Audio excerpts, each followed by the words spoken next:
For 7 seasons, David Price starred for the Rays, closing out Game 7 of the 2008 ALCS and winning a Cy Young Award along the way.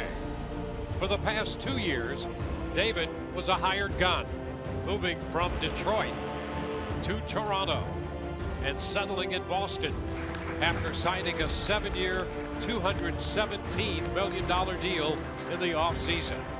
Today, David Price makes his first start versus the Rays in the uniform of the rival Red Sox.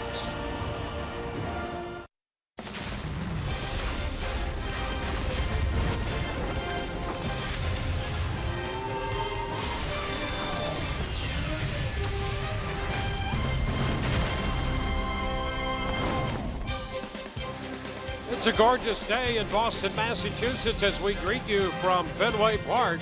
This will be the wrap-up game of the 3-game series between the Rays and the Boston Red Sox. These two clubs have divided the first 2 games right down the middle. Hi again, everyone, with Brian Anderson, Dwayne Stats. Great to have you aboard. The Rays face David Price. They've seen him not only, of course, in a Rays uniform, they've seen him against them in a Detroit uniform and a Toronto uniform, and tonight, or this afternoon, it's the Red Sox. And the big free agent acquisition of the Boston Red Sox. And when you sign a deal like David Price did in a market like Boston, you want to get off to a good start. And guess what? That's exactly what he's done. 3 starts so far for David. He's got a 2-0 record, the ERA of 4.50. However, he's coming off his best start of this young season against a very tough Toronto lineup. 7 strong innings, just 2 earned runs, 9 strikeouts. But you know, the Rays are going to have their work cut out for them, but guess what? They have fared well against left-handed pitching, and they have had some success against David Price. Let's see if they can keep that going here this afternoon.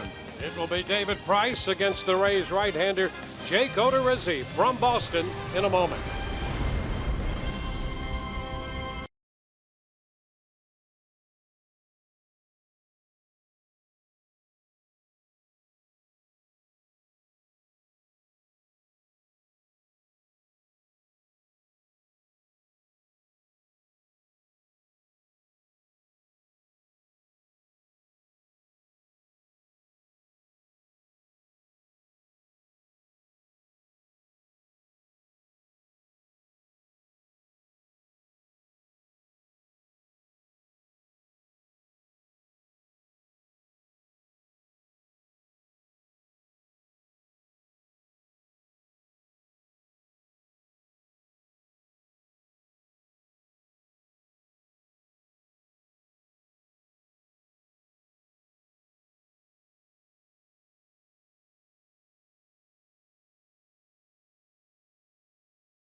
Park, wrap-up game of the series. We'll take a quick look at the starting lineup brought to you by your Southern Ford dealers. For the Rays, Logan Forsythe will lead it off, followed by Brandon Guyer and then Evan Longoria. Steve Pearce hits cleanup at first in front of Desmond Jennings. And Steven Souza Jr. in the 6th spot in front of Tim Beckham, Kevin Kiermaier, and Kurt Casale. Well, let's take a look at the Toyota keys to success for David Price. Number one, glove side. You know, when you look at David Price and watch him pitch, glove side is the key. If he's very good on the glove side, you typically see David Price go out and have a heck of a ball game because it allows him to own the zone, keeps the right-handers honest on the fastball in, opens up the outer half, and we know how precise he is with command. And number three, school rule. What was the big school rule, Dwayne? No running. David Price last year did not give up a stolen base in just 2 attempts. I know he's a lefty, but that's an amazing statistic. And the first pitch of this game presented by Pinch-A-Penny, and that's a ball up and away. Fastball. Gorgeous day here in Boston. Temperature around 60 degrees. Cut and a miss. 1-1. Well, you know when you face David Price, there's a very good chance you'll have your work cut out for you. But the Rays have won 2 of the 3 decisions rendered here when they go head-to-head against David Price. He's 1-2 against the Rays with a 4.26 ERA. And a strike, and he's ahead of Forsythe, 1-2. Well, there's that glove side fastball. That's what David does. He's so good to that side of the plate, and it's just very difficult for right-handers to get comfortable against him when he can spot that pitch.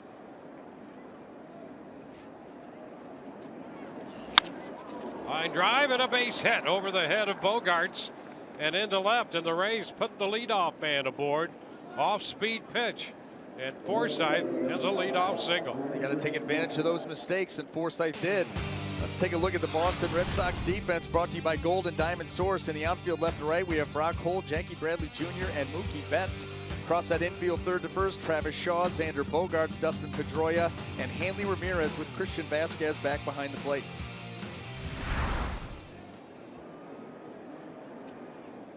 Now Brandon Guyer.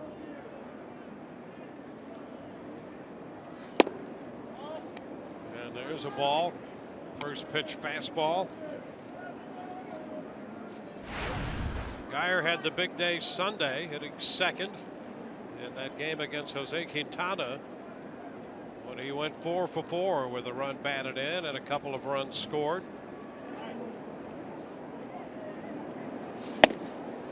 Swings through it. Fastball around 92. 0-2 the count. David Price, so simple in his delivery and quiet up until the point of release. And you can understand why he controls the running game like he does, is he's so quick to the plate, just very little wasted movement.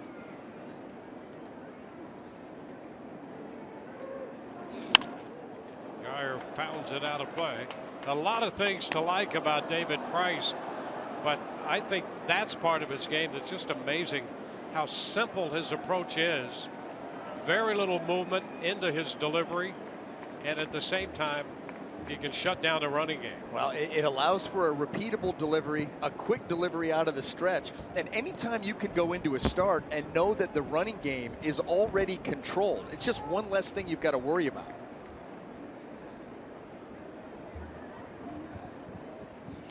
And now Guyer is hit by the pitch. And the Rays will put the first 2 men aboard here in the first inning. Well, you got to be careful. I tell you, when you come in on Brandon Guyer, you've got to be very careful because he's not afraid to flex that quad and take one for the team. And that's what he does here. Ball running in. Look at that, almost leaning just a hair. Okay. John Farrell's out to have a conversation with James Hoy about that. And really, when you look at the replay, not a lot you can do about that. No. It may upset you if you're the opposing team. And he disguises it well. You know, there's that lean and a turn. And just a grazing shot. Well, how many times was he hit last year? Up 20 plus times. Yeah, 24 times. And I think he had 360, 370 total at-bats. And to get plunked that many times. Well, here's Evan Longoria. These two go back in the history of the Rays and coming up in some great years together.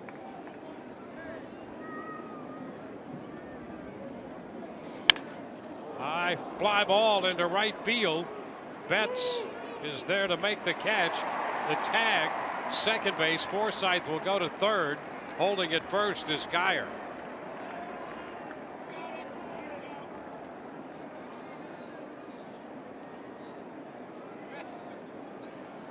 First and third with one out for Steve Pearce.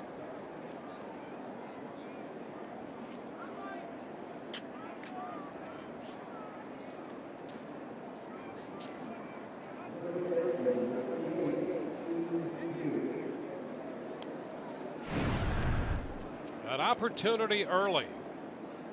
And when you get these against outstanding pitchers, a very good idea to cash in on them. You got to figure opportunities are going to be limited. You've got one here, a 2-out or 2-strike base hit, a hit by pitch. Got to plate him.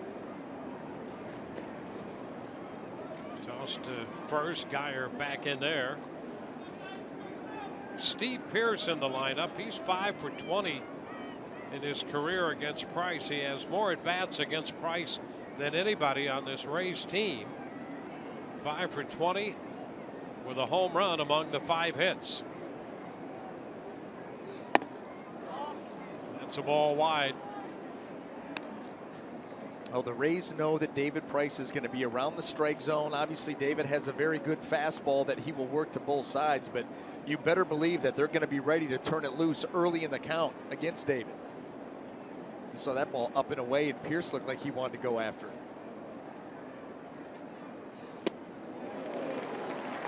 1-1 off speed following the opening fastball. Yeah, very good. This is the equalizer right here. And this is what, and you wonder if David Price looks at how Chris Sale pitched against this Rays lineup, so effective at pitching backwards from time to time to keep this aggressive lineup off balance.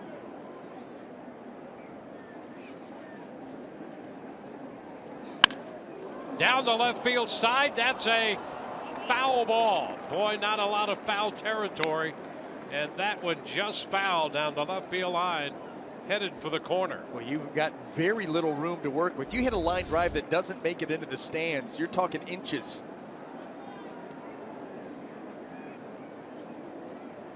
Maybe 12 of them. Pearce returns to the batter's box, down in the count now.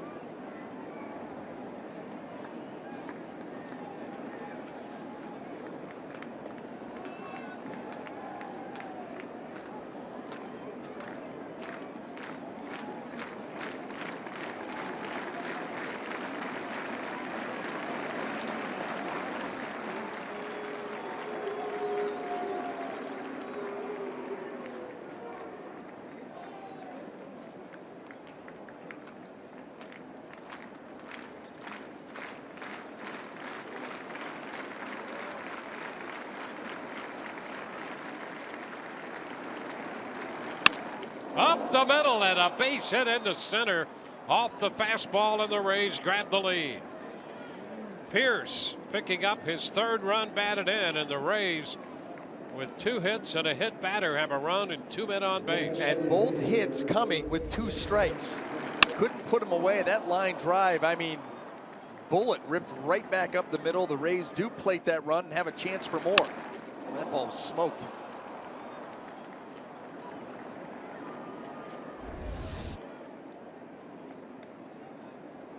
Now it's Pearce at first and Geyer at second. Forsythe has scored. Forsythe singled off the changeup, and Pearce rocketed a fastball right back into center field.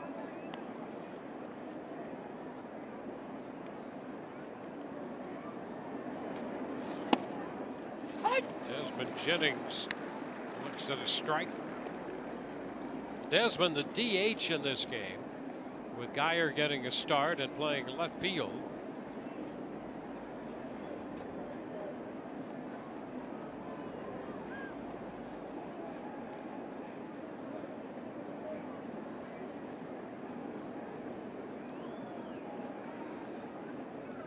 Price wants to talk with Vasquez, his catcher.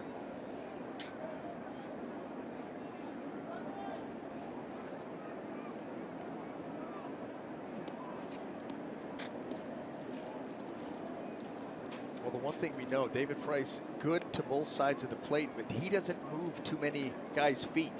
So the Rays are going to feel comfortable in the box. It's a matter of taking advantage of pitches that aren't precisely located.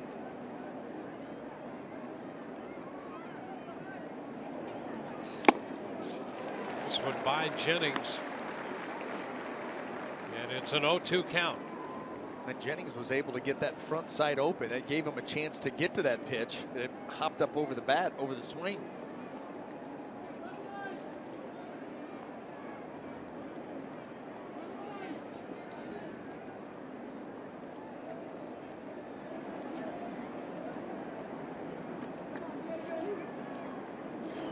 Upstairs. He would not chase on the pitch up out of the zone. A ball, 2 strikes.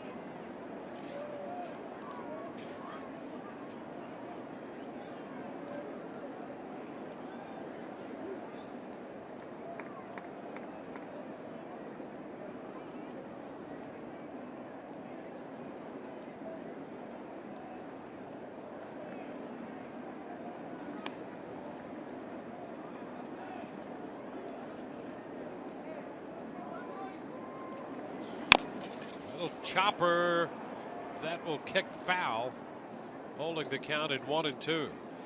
For Price, this is his 4th start. He had a win over Cleveland on the road, pitched 6 innings in that one and had 10 strikeouts. And a no decision against Baltimore, 5 runs in 5 innings against the Orioles here at Fenway. And the last time out was on the 16th. Here against the Blue Jays, and he beat them, giving up 2 runs in 7 innings, and that was a 4-2 final.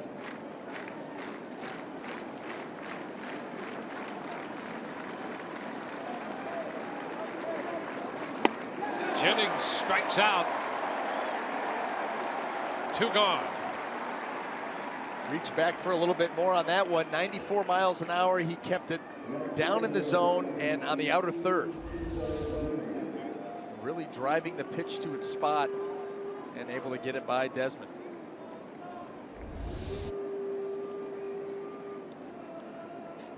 A run home, 2 men on with 2 men out. Here's Steven Souza Jr.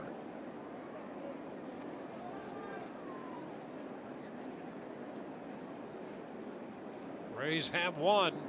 A chance for more, but they'll have to do it with 2 down.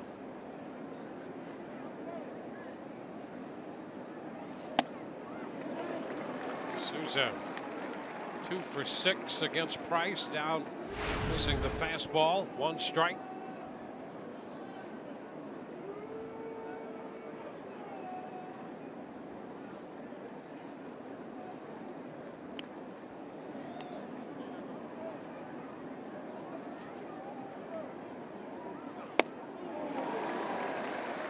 Two. Well, he's jumped on a couple of fastballs here and gotten some awkward swings from Souza Jr. I'll tell you, that last fastball, 95, I think the best velocity we've seen in the inning, and that was a nice, easy fastball from him.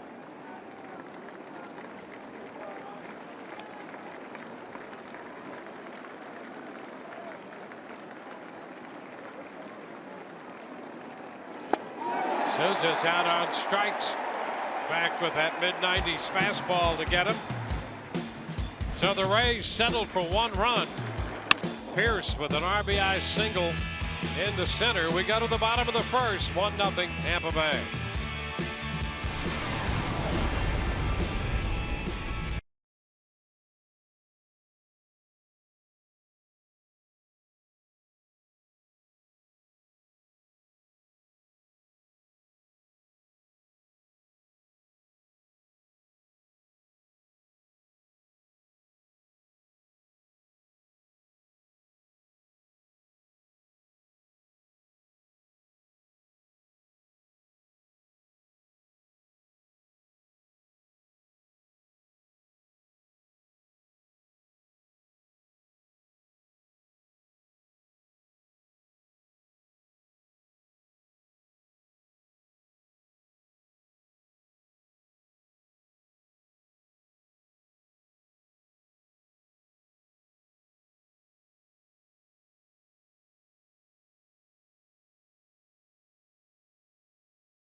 First, we'll take a look at the Boston lineup presented by your Southern Ford dealers. Mookie Betts to lead it off, then Dustin Pedroia. Xander Bogaerts will hit third, then David Ortiz, followed by the first baseman Hanley Ramirez, Shaw, Holt, Vasquez, and Bradley Jr. to complete John Farrell's lineup. Well, Jake Odorizzi coming off a very strong start against the Chicago White Sox. Nothing to show for it, but 7 shutout innings, 6 strikeouts, and just 94 pitches. Matched up with another tough lefty in that one, and Chris Sale. First pitch to Betts is in there for a strike. Yeah, how about that if you're Jake Odorizzi? Okay, let me see my next couple of matchups. White Sox, Chris Sale, perfect. Red Sox, Price. Yeah, great. Perfect. Better be good. A little bit wide. It's 1-1. Mookie Betts with a good night last night. He'd been struggling a bit, but was on base 4 times. 2 walks, a single, and a home run. 2-1 to count. Odorizzi against Betts.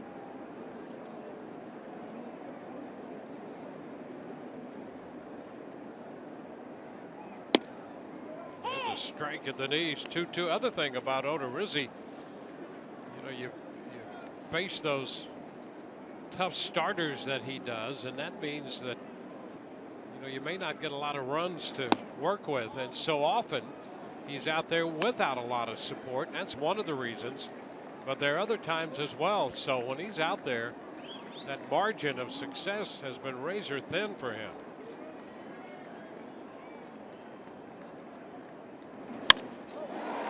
A line drive base hit into center, and Betts is aboard. Well, Mookie Betts has been gaining confidence as this series has moved along. And when you're a confident hitter, especially when you've got quick hands, you can stay back on those pitches, use the middle of the field. Well, there you go, Dwayne, what you're talking about. Some of that run support, or lack of run support. Weaver, Kluber, and then Odorizzi. Rays have a couple in the top 5, and a former Ray in there as well. Saw Kazmir and then Archer. The strike to Dustin Pedroia. Rays coming into this game had scored 40 runs this year, which is the fewest 14 games into a season in the 19-year history of the team. That's hard to believe. Hard to believe.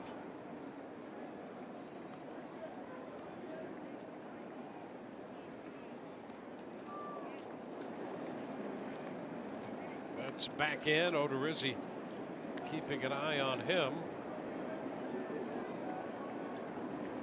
He's 3 for 3 in the steal department.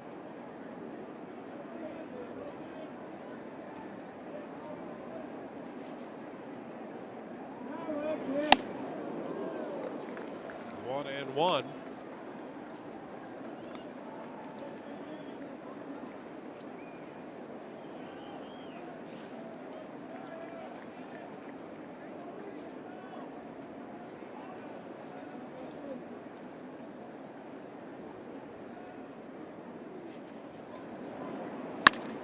There's a shot deep to left, way up and gone over the monster.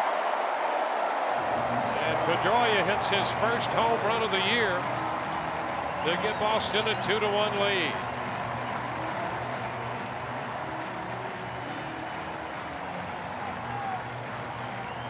So that 1-run lead didn't last long. 2 hitters. Boy, the Boston Red Sox lineup strikes quickly. It was another fastball, and Dustin Pedroia just turned on it. Been doing this for a long time. You see that 4-seam grip. Pedroia, that front hip, he clears it, lets the hands come through, and there goes the ball. The strike to Bogaerts, second home run of the year given up by Odorizzi. Manny Machado got him in Baltimore, and now Pedroia here in Boston. That ball's headed for the corner, will hit the wall. Geyer plays the Karen, gets the throw back to second. And Bogaerts is in standing with a double. Well, and Bogaerts did a nice job of staying back on what looked to be a changeup and keeping it fair, but that ball got off the wall so quick I thought Geyer maybe had a shot at Bogaerts going into second. Out of the box, he's hustling, knowing you've got to go on these, and Geyer gets to it quickly, throws on the run. Just able to sneak that right foot in. Single, home run, double, and now here's David Ortiz.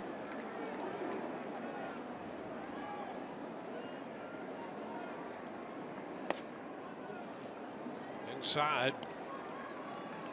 Going to start him with a breaking ball.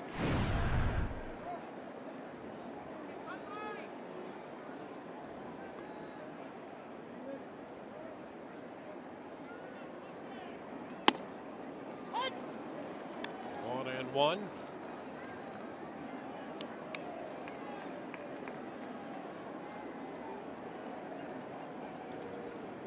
Ortiz at .295 average. Drove in 3 runs last night with a pair of 2 base hits. 13 runs batted in on the year.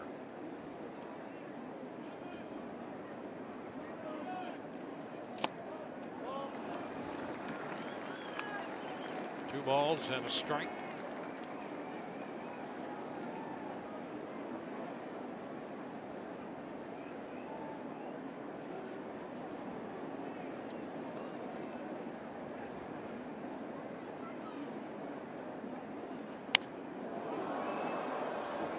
Two.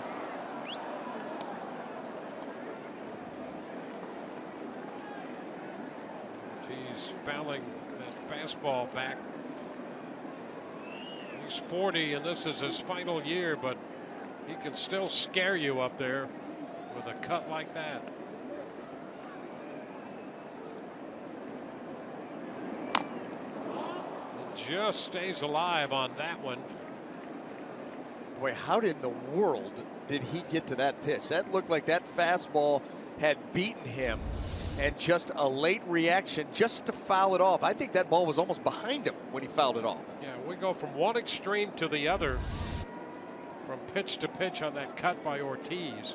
A big rip on the prior pitch, and then that one just enough to stay alive.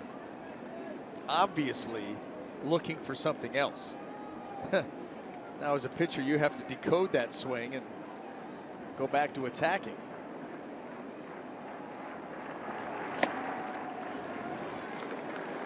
Pitch away, and the count is full. Bogaerts jockeying back and forth off second. Odorizzi had taken a look back there and stopped him, reversed his momentum before he made that last pitch to Ortiz. 3-2, line down the right side. Souza Jr. is going to run and leaps to make the catch. Souza Jr. grabs it. There's a tag at second and a move to third by Bogaerts. Boy, Souza Jr. with that glove arm and glove hand extended toward the corner and a little leap hauled it in. Well, tall and lanky, and he can run. He can cover some ground. This ball is shot well by Ortiz. Looks like it's going to get into the corner, and then that little jump and all the reach that he could muster. I mean, how about that? That ball hit right in the palm. Looked like it wanted to roll out of the top, but he squeezed it, made a heck of a play. So a great catch by Souza Jr. to retire Ortiz. Now Hanley Ramirez is the hitter, and the Rays pull the infield up with Bogaerts at third and only one out. And Jake Odorizzi, not a big ground ball guy, so this is a risky venture. Pitch is too low. A ball, no strikes.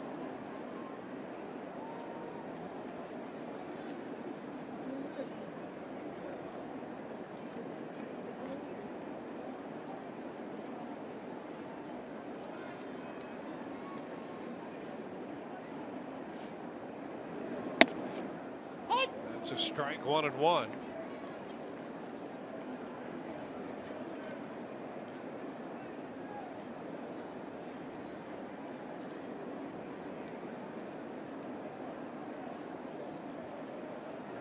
Price opposing the Rays. Rays down by a run already. Every run critical, and that's why the infield is in this early. 2-1.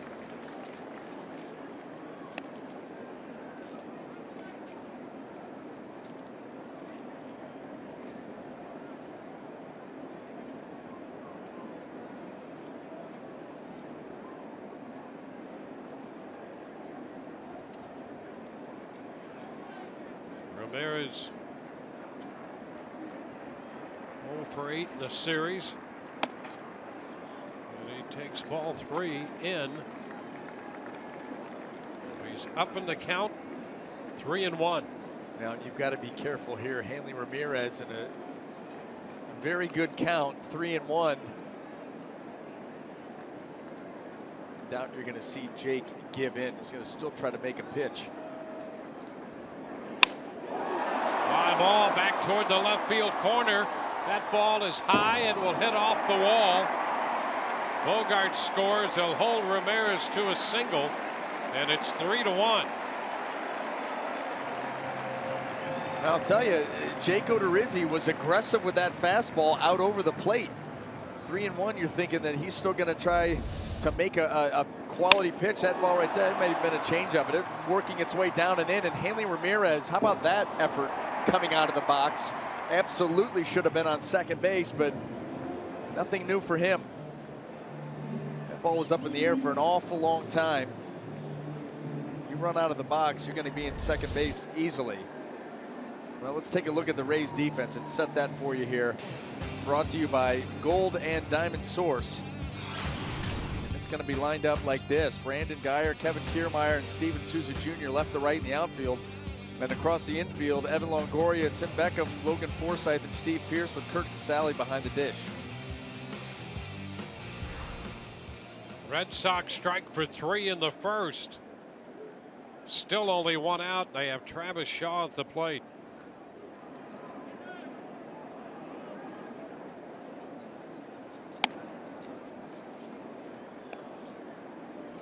No ball, no strikes.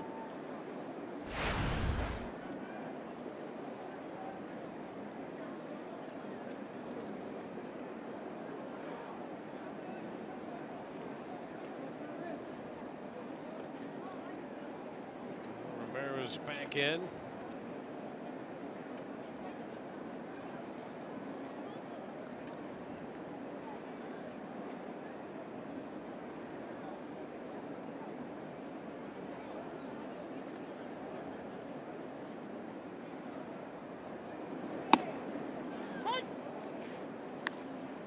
One. Betts singled, Pedroia homered. Bogarts doubled off the wall. Ortiz made a bid for an extra base hit. Souza Jr. made a great catch, and Ramirez singled off the wall. 1-2.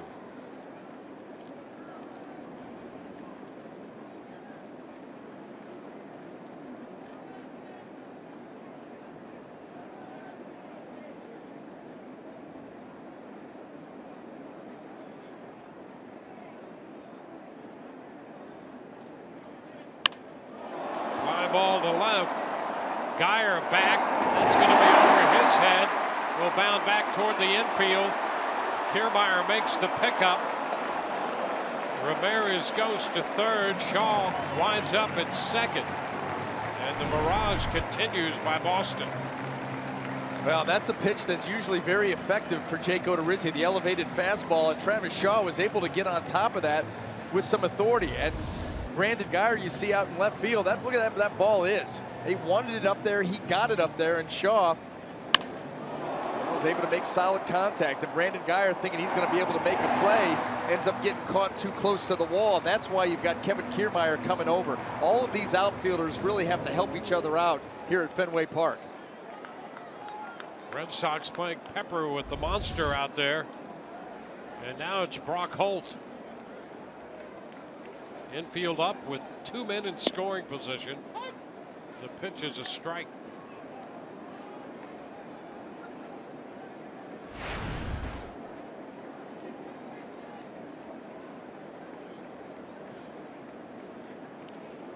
Holt, the .265 hitter. A couple of home runs for the year. Base hit into left. Ramirez scores and Shaw goes to third. 4 runs home. 6 hits now for Boston. And another shot the other way on another pitch that was up in the zone, and Brock Holt just punches it through on the left side.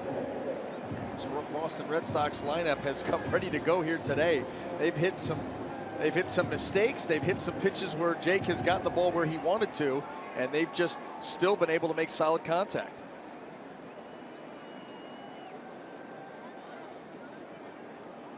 The 8th man to come to the plate in the first, the catcher, Christian Vasquez.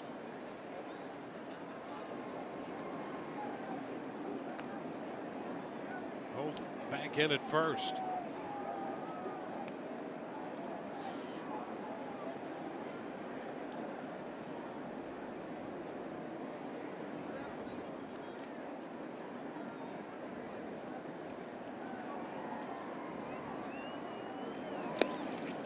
Is down, popped loose there for a moment at the feet of Casale. No attempt to move up by Holt.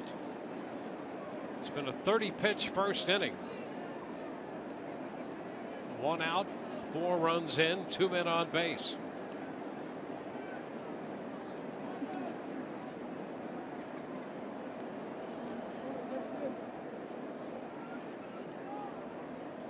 Runner takes off, swing and a miss, throw down to second. It skips through into center. Shaw scores and Holt goes to third. Red Sox get another run out of that. They are forcing the issue and have the Rays reeling a bit here in the first.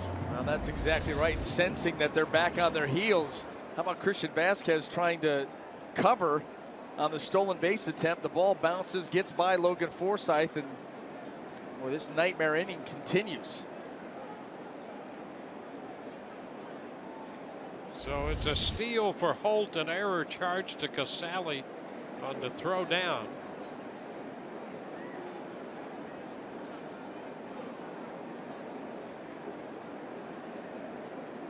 Kevin Cash holding a little conversation with James Hoy. Vasquez throwing his bat at the pitch. You've seen that before on a play like that. This ball well out of the zone and down. How did Kurt Casale even come up with that number 1? And here you go. You know, and watch Vasquez come forward across the plate. That may have been what Cash was talking about. One thing to throw the bat, we've seen that. Yeah.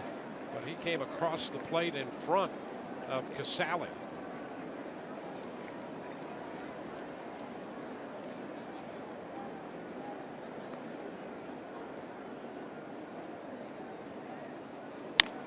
Ground ball, second base. Runner's going to try to score, and the throw to the plate in time. Casale putting the tag on Holt, taking the throw from Forsythe. And that was a nice job by Kurt Casale. I mean, he had to block the plate just a little bit. That's what John Farrell's standing up. Maybe we're going to take a look at that, or at least think about it. Here's a ball. Logan Forsythe, watch Casale, and he blocks the plate, catches. See, the throw took him into the line there. And so there's nothing wrong with that. If the throw takes you into the third base line, you're totally fine, and you see that knee come down and stop the slide of Brock Holt and then apply the tag.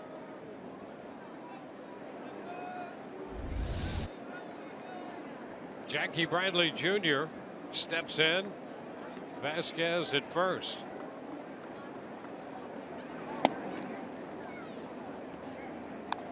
One and oh. You know, here we are in the first inning. You've had these managers already thinking about 3 different plays here. Basically, cut and the miss. It's 1-1.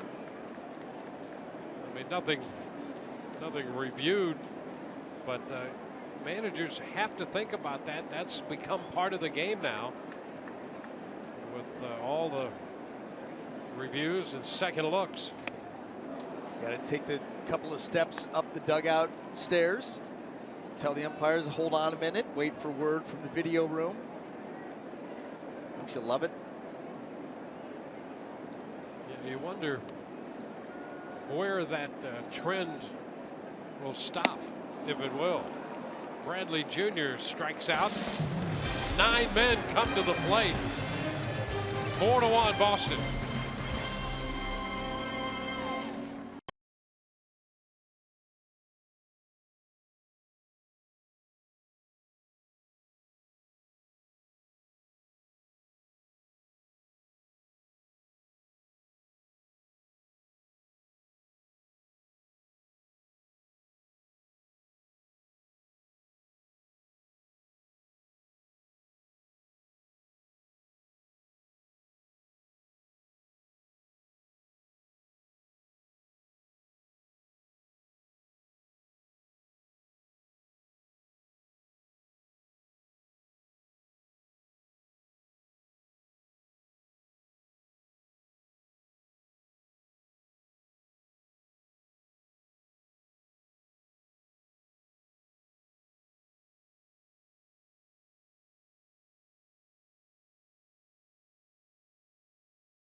First, they lead 5-1.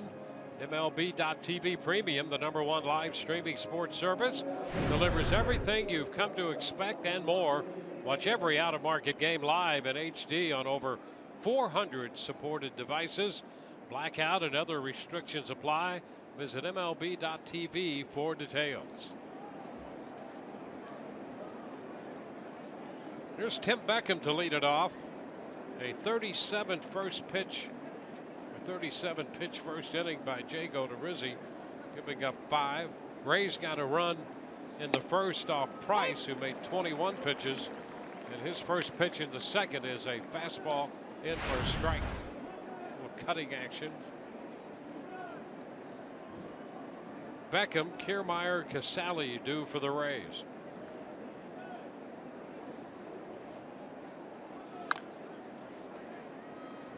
Oh, 2.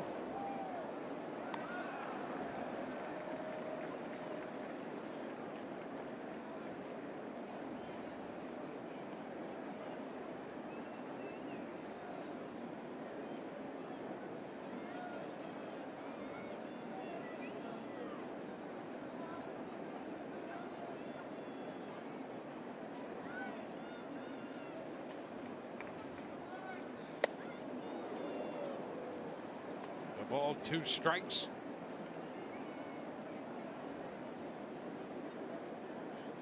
Now David Price, knowing the history of David, you know he's not going to change his game plan or his approach. He's still going to move that ball around the zone, pitch as if this game is closer than 5-1.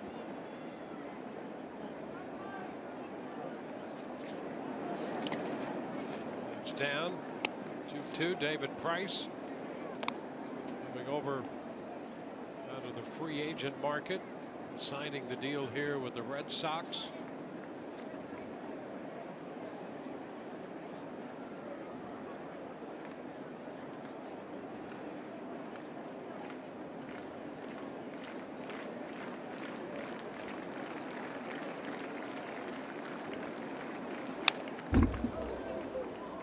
Beckham, who is 1 for 3 in his young career against Price. Fouls that one off.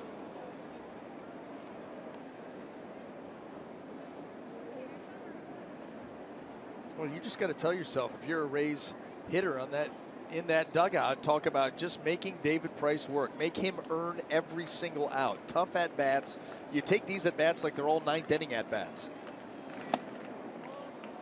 And now a full count. So he got behind and has worked the count to 3-2. This is one step in the right direction. You see David Price still trying to work that ball in and out, back and forth.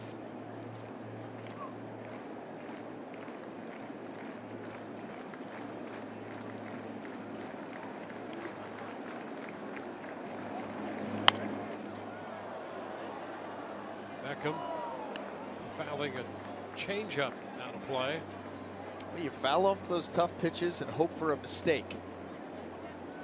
And some good takes by Beckham. He's fouled off some borderline pitches, that one being a great example, and has worked them over here for now going to be at least an 8-pitch at bat. And he gets him. Cut and a miss. Second, the third strikeout now for Price. Our Toyota inside look. Well, David Price with the Rays, 82 wins in a Rays uniform. 13-8 Tigers, 9-1 with the Blue Jays, and now 2-0 with the Red Sox. He signed a 7-year deal here through 2022 and can opt out after the 2018 season. Kevin Kiermaier cutting a miss. Well, for his career, you put all those numbers together. In the regular season, he is 50 games above 500. 106 and 56. He skies it to center. Bradley Jr. makes the catch, positioned himself.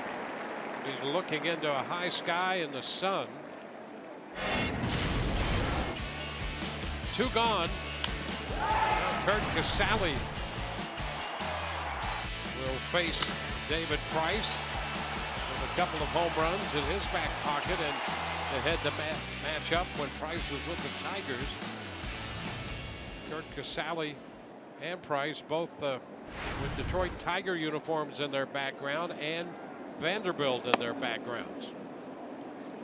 And on here's the other one, Dwayne. On Kurt Casale's official visit to Vanderbilt, yes, his player hosts were David Price and Pedro Alvarez.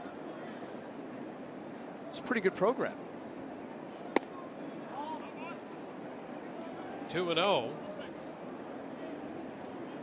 And outside of that, David made some mistakes to Kurt Casale. You know, that was the little stretch. That was at the end of July last year. And Kurt Casale in back-to-back ball games against the Tigers, 2 homers, 2 homers. 4 home runs in 2 days. He was red hot. Check swing and a foul ball off a changeup. It's 2-1. See, that was my Wright State education, where I could go 2 and 2 and come up with 4. Not quite Vanderbilt, but still. Hey, you're putting it to good work in the professional world. Right. You're using that. Education being relevant. That's the point.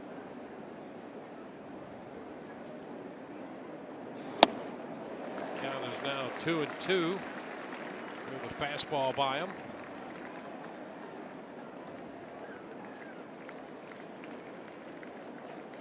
Yeah, Casale had that stretch where he hit 6 home runs in 17 at bats last year. Hit 10 home runs for the year.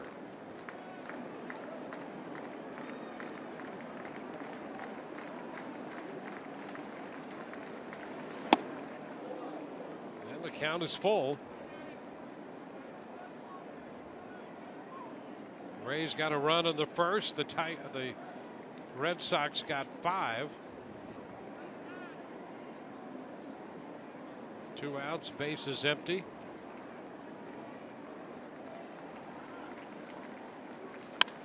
There's a shot toward the corner. That's going to be a fair ball off the monster, and Casale is going to be held to a base hit. So Casale continues his success against David Price. Man, that was a nice job by Curt Casale. Down in the count, able to pull the hands through. David Price trying to come in, and quick in was Curt Casale. Boy, he hit that ball right off the stripe going up the green monster.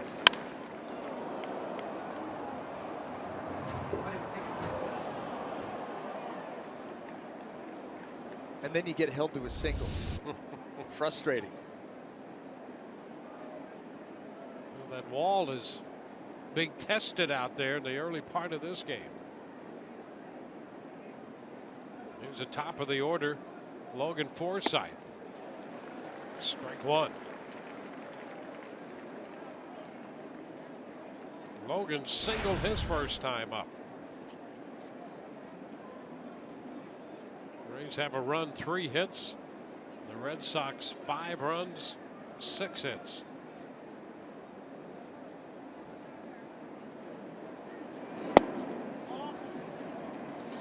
One ball, 1 strike.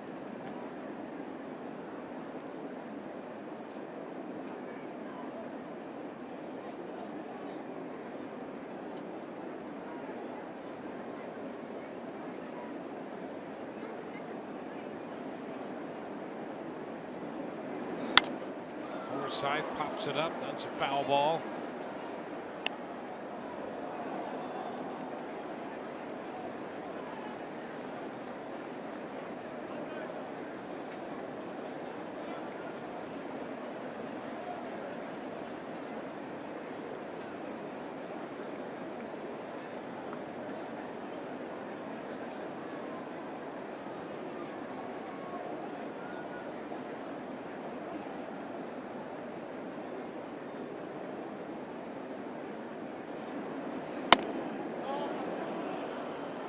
Two and two. There's a quick jab step there by David Price headed towards his dugout. I think that he thought he was going to get that call. Had to quickly change direction and get back up on the mound to try to make another pitch here.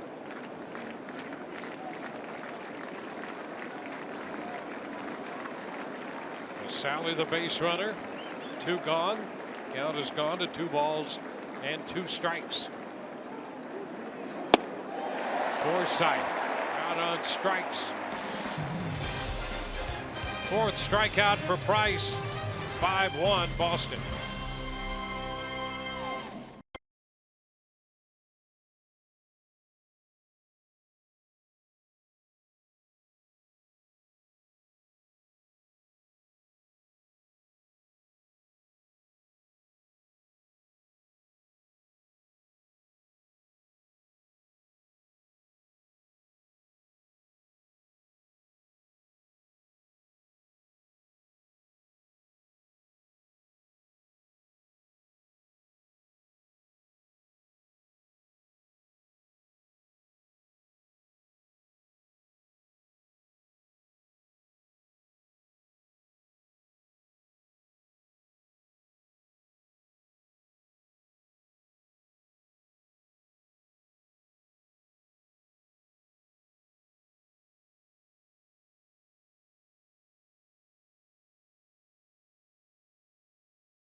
Baseball on Fox Sports Sun, brought to you by Ram Trucks, Cups, Glory, Ram.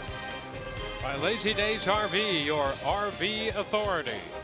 By your local Toyota dealers. Let's go places. And by Furman, the Bay Area's first name in Chevrolet.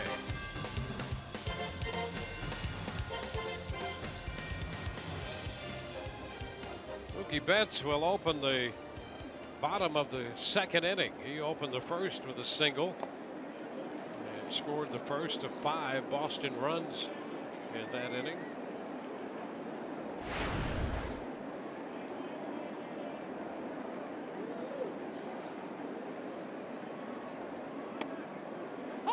It's a strike, 1-1.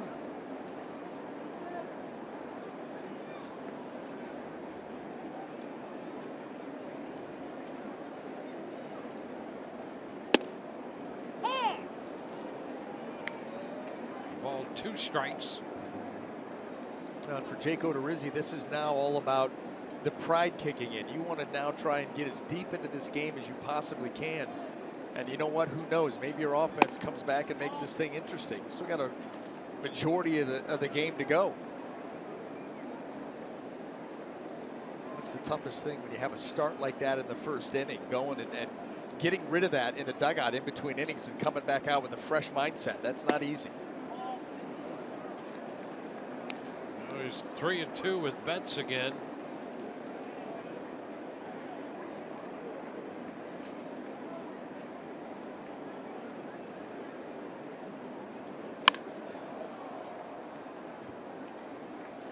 Long first inning, 37 pitches for Odorizzi. And this will be the 7th pitch coming to Betts this time around.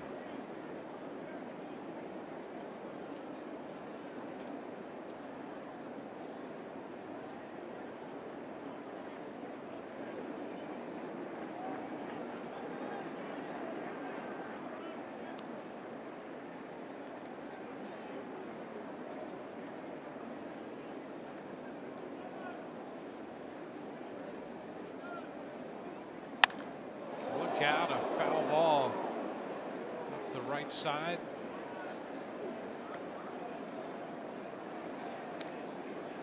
Wow. That ball was smoked. Yeah, it was.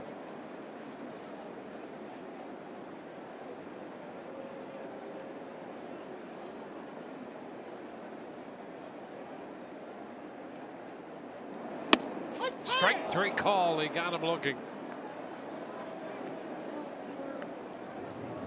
That's the first out.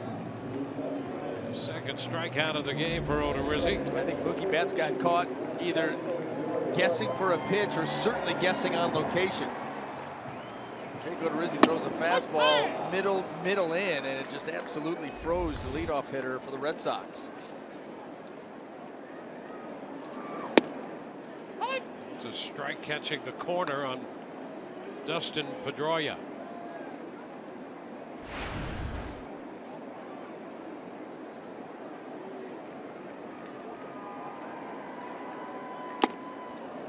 Two.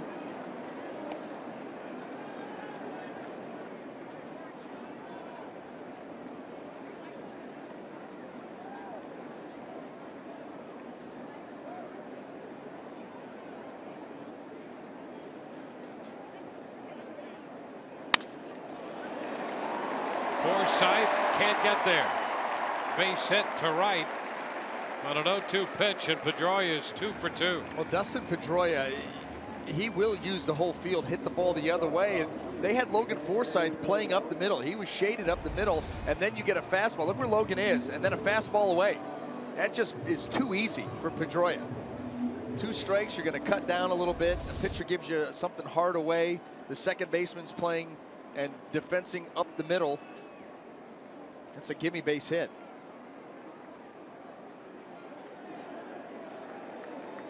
Xander Bogaerts left last night's game early with a strained left quad and back in the lineup today. Doubled off the wall his first time. You know, we're seeing hitters getting better and better at exploiting the shift.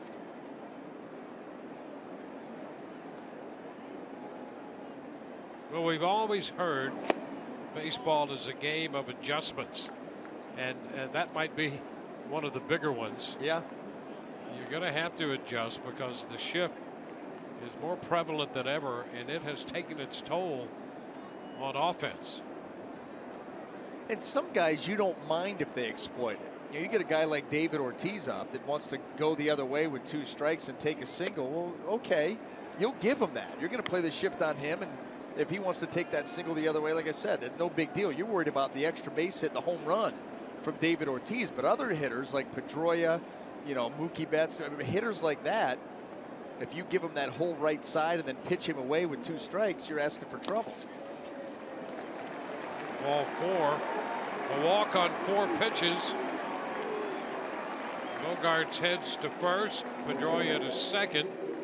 And here is David Ortiz. The Rays will shift for him. Calling it a career following this year. Right now 26th on the all-time home run list, the 9-time All-Star.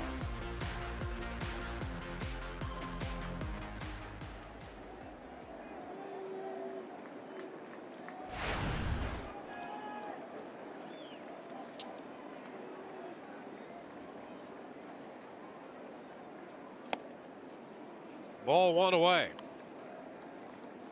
Well, Ortiz made a bid for an extra base hit in the first, and Steven Souza Jr. made a great running catch, a leaping grab with his glove hand extended as far as it could reach. 2-0, and Casale's going to have a visit with Odorizzi, who walked Bogarts on 4 straight pitches, so 6 in a row out of the zone. And Jake Odorizzi has been very good with his command this year. Coming into this start, 18 2/3 innings, just 3 walks. He does a great job of really manipulating the strike zone. Up, down, in and out, using all of his pitches, the cutter, the curveball, the changeup, the fastball.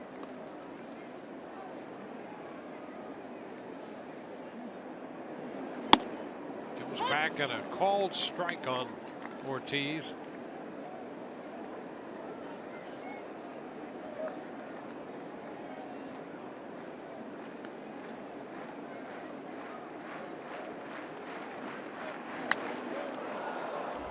Cut, fouling it.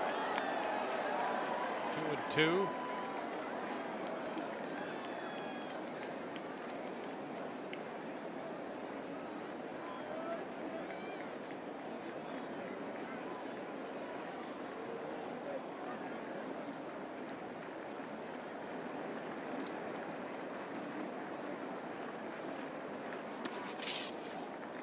Full count. Well, the Rays won't mind Ortiz retiring one bit. He's driven in more runs against the Rays than anybody else in the history of the Rays franchise. There's a full count now with 2 men on and 1 out. Runners go, and a shot down to first, grabbed by Pierce. He'll step on the bag to complete the double play. A low liner caught by Ortiz. Chad Fairchild had called the runner out on a double play, and I'm not sure if the Rays recognized that that was a double play. A low liner off the bat of Ortiz. Well, here it is. That ball hard hit again, and well, you see Steve Pierce, him going to the bag tells you that he's either covering or that ball hit dirt, and that ball did hit the dirt, and that's so the ruling is that he caught it on a line and then stepped on first to double up the runner. Yeah, so 3 unassisted on the double play. It's not a double play. Is the call. Yeah, that's they're going to take a look. They should take a look at that because that ball hit the dirt. No doubt that that short hopped into the glove of Steve Pearce. He was going to retire David Ortiz. He initially gave a quick look at second base like he was going to think about maybe turning the double play. Watch the ball hit the dirt right there. You know, the interesting thing about this is that everybody just stood around. Yeah. Runners, fielders, everybody. So the umpires now get together. Now, if you play it out like it's a ground ball, it's going to be interesting to see what they say, because the ruling was it was caught on a low line and a double play, and everybody just stood around. Oh, because if you're a base runner, you're going to stay at the bag. It's an infield hit. You're going to run to your bag and stay there. You can't go anywhere past that. And so, well, this would be a big break for the Rays. You take it.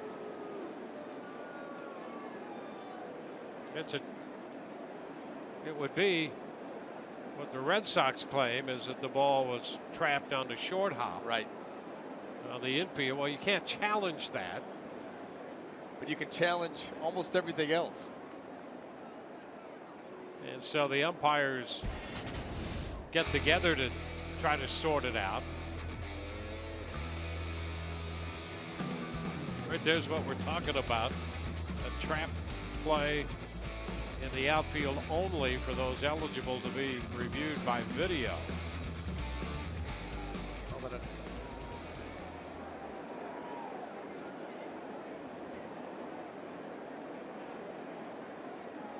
So you've got the entire crew out there trying to sort this one through.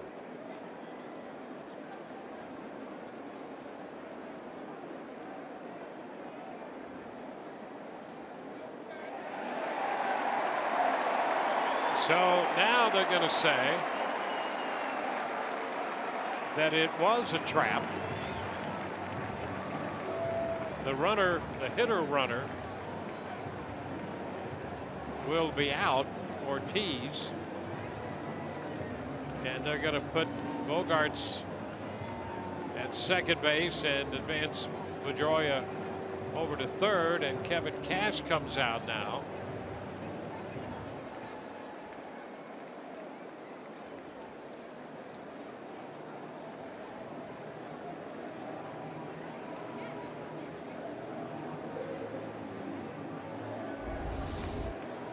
Here's the line drive, and there's that little short hop into the glove of Steve Pearce. Runners are taking off. And of course they got to hang tight. There's the tag out. And then right there was the call over there. Chad Fairchild. And that's why Bogart started to walk off the field and everybody got very confused.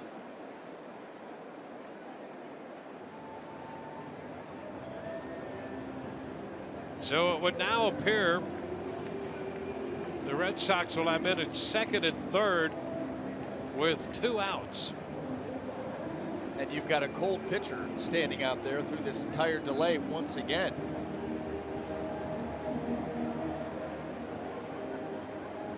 Get some of those, get some pitches in. Got to make some here with runners on second and third.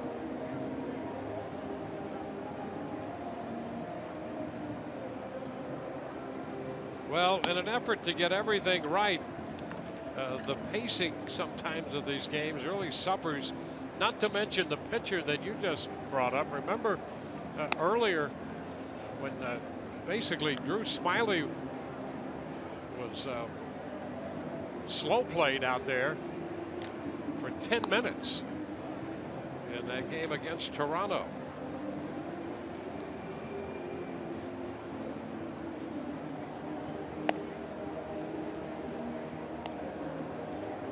See, there's Drew Smiley.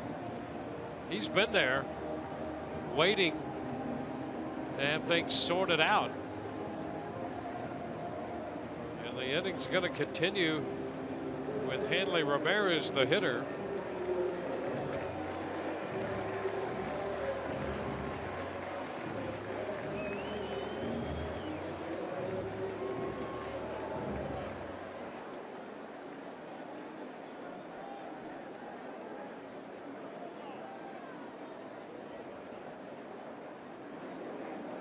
So 2 men in scoring position, 2 outs, and here's Ramirez.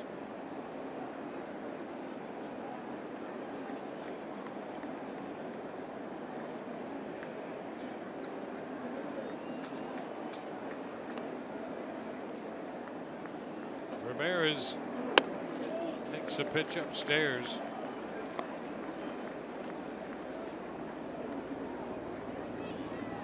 Rizzi suffered through a 9-hitter first inning, gave up 5 runs, made 37 pitches. Has 2 men on with 2 men out in the second.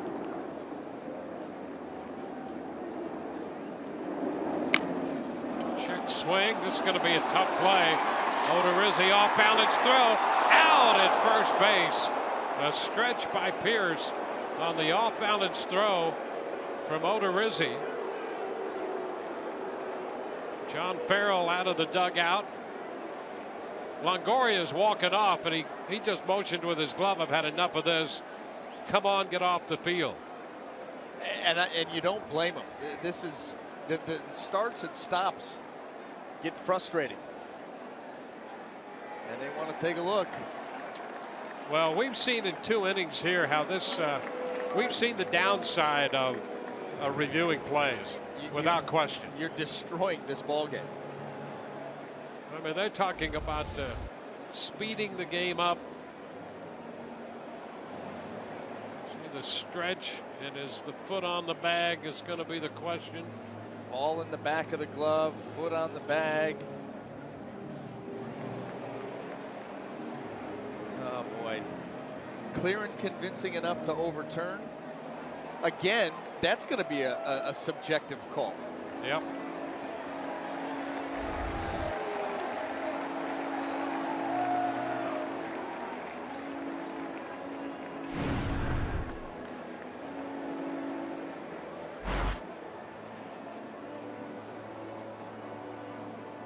I think that you look at that replay, the knee-jerk says it's so close, you got to go with the call on the field. Well, either way it comes down whether they're going to call him out or safe. You've delayed the game again. And I certainly understand the desire to want to get every call right, but. Well, this is the downside. You could do this all day long, really.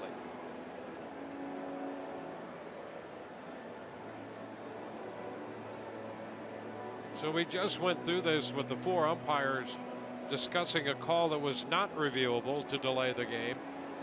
And then 2 pitches later, the game delayed one more time to review a play at first base.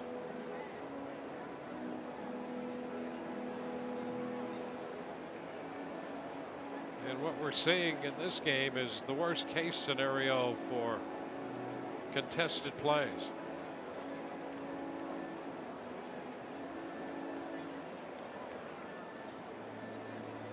Managers standing out in front of the dugout waiting for word from the video room and then deciding not to go for it. That's a pretty standard activity now.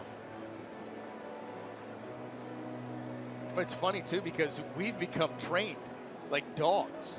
And if there's a close play, you immediately, your eyes shoot to the dugout to see if the manager is going to pop out and hold everything up. You know, and here's Rizzi. You feel for the pitcher. He already had 1 delay in this, and he had to kind of loosen up. And now he's going to try to stay loose again just in case. Hey. And the call is out at first. So Ramirez is out to retire the side. Finally, we'll go to the 3rd.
Evan Longoria will bat second in this inning against David Price. Here is Longoria about facing his former teammate.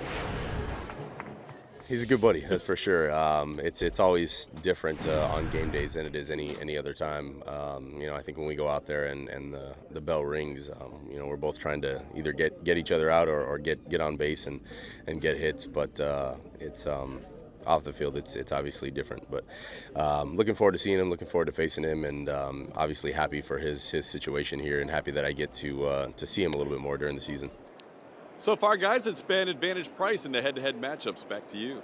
Yeah, and Evan Longoria will be hitting second in this inning. 1-0 the count to Brandon Guyer. Then Evan, and he'll be followed by Steve Pearce. 2 balls, no strikes.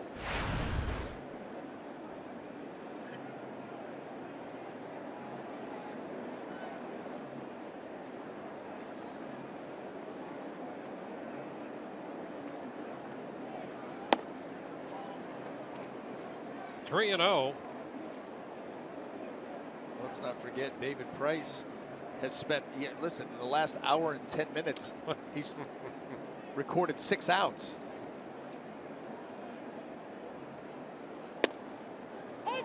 Finds the zone, 3-1.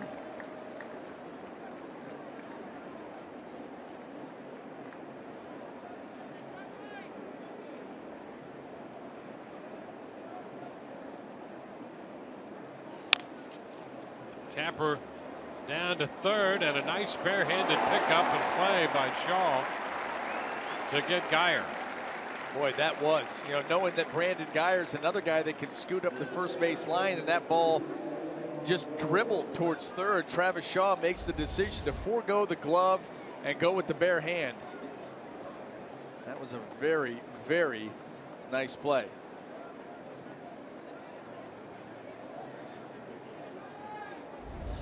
Well, here's Evan Longoria. Evan 0 for 10 against David Price. Takes the first pitch for a strike.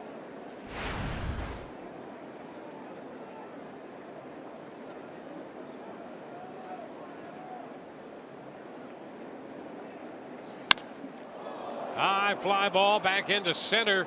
Bradley Jr. looking up, and this one is going to get out of here. Home run for Evan Longoria to break that hitless streak against Price. His 3rd home run of the year, and he hit it out to center, high up over the wall, the monster out there. It's 379 to the wall, and then the monster takes over, and he hit it up into the monster seats. That bounced right off the top of that wall. Fastball right there, and Evan Longoria, tremendous plate coverage, and then he gets the lift and the carry, and right off the top of the wall before it bounces back up and over.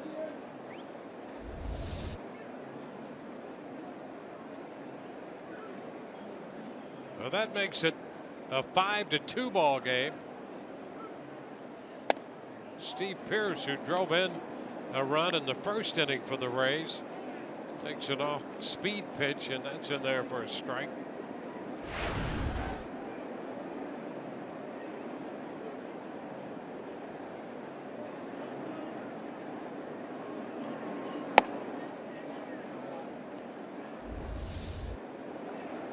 David Price follow the baseball to center off the bat of Longoria.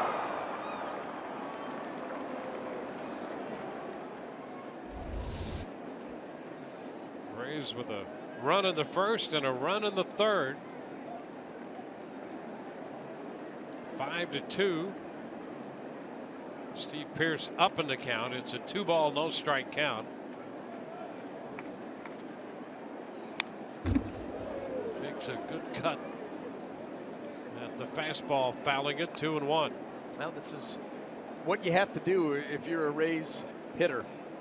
Just chip away, make him work. 5-2. Still got 2/3 of the game left to go.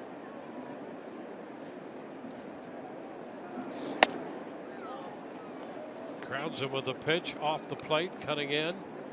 3-1.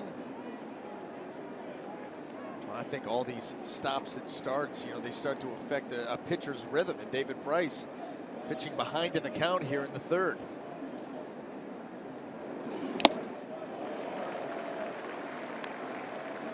Well, not giving in. No. Off speed takes it to 3-2. What a weapon. Whether it's the cutter, the changeup, the breaking ball, when you are able to use those off-speed pitches, your secondary pitches, when you're behind in the count, you just become so unpredictable.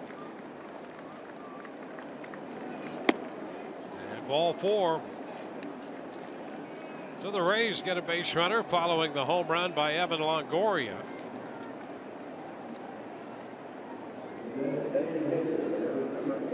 We'll see what Desmond Jennings can do. Well, you had these two pitchers, Odorizzi and Price, and you think you might be in for a 1-0 or a 2-1 game. Well, here it is, 5-2 in the top of the third.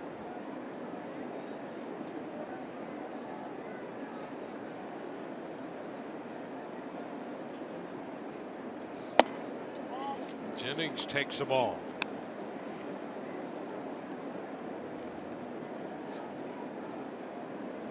Price making his 4th start against the Rays in his career.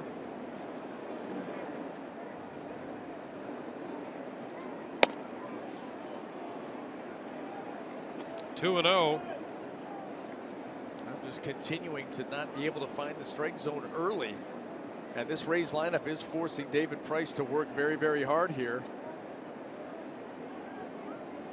Rays in those prior starts, and including this one, have had 4 home runs off him. Casale has 2, Kiermaier has 1, and now Longoria has 1 off Price.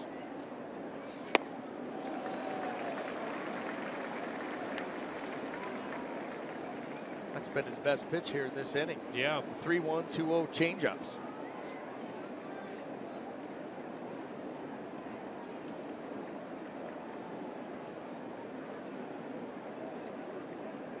Pierce the runner at first. Souza Jr. on deck. 2-1 the count. And Jennings takes a strike and a throw down to first. Back in is Pierce. And that's the thing with Vasquez behind the plate. You will not take liberties with him. He throws very well.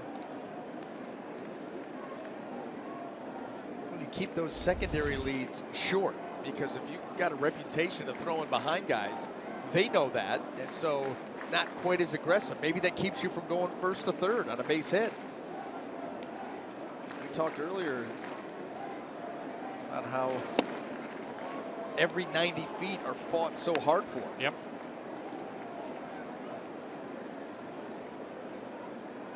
Its most basic level, it's a game of bases, and it seems that that 90 feet contested now more than ever.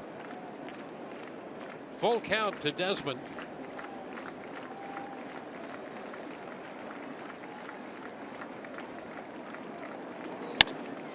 Shoots it into center field, but Bradley Jr.'s there. 2 gone. You talk about 2 premier young center fielders in this game, Kiermaier and Bradley Jr. Outstanding defensive work. Well, it starts with the positioning, and then the jumps that you get, the routes that you take, the athleticism that you show in making some tough catches. There's such a premium now on athletes in this game, especially center field. Souza fouls it away. Steven Souza Jr. with a base hit last night, was 1 for 4.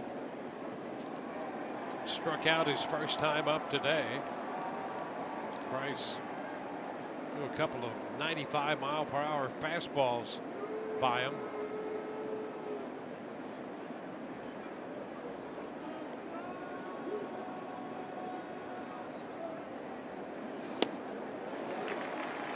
Ahead of him now, 0-2. Fastball right there. This is what he did to him in the last at bat. He attacked him with 3 fastballs in the mid-90s, was able to punch him out, and has gone right back to that. 0-2, and see if he gets him another one. Sometimes you feel like you've got a hitter at a disadvantage that he just cannot handle your heat, no matter how many times that he sees it.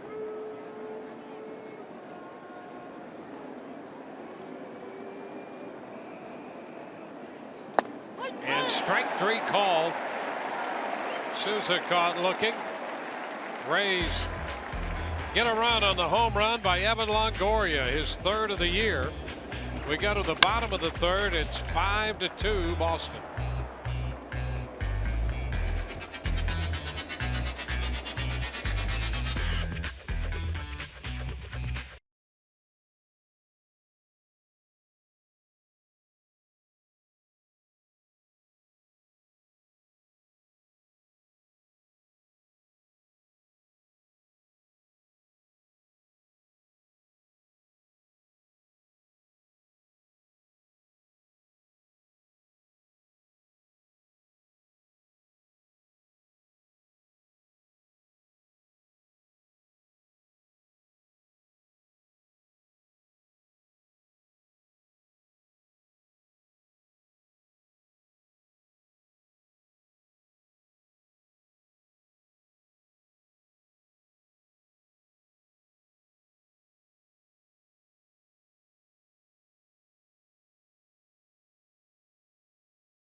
Hitting a home run to center field in the top half of this inning. It's a 3-run ball game now, and Travis Shaw leads off the bottom of the 3rd for Boston. He's out in front. He doubled off the left field wall in the 1st, and then eventually got credit for steal of home.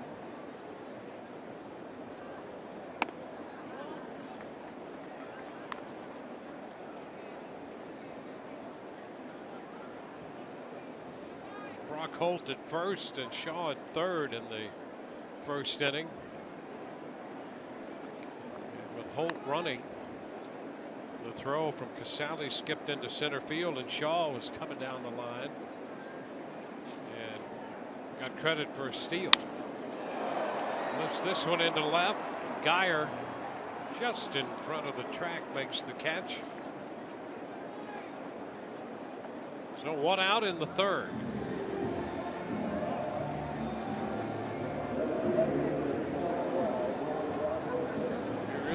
Holt.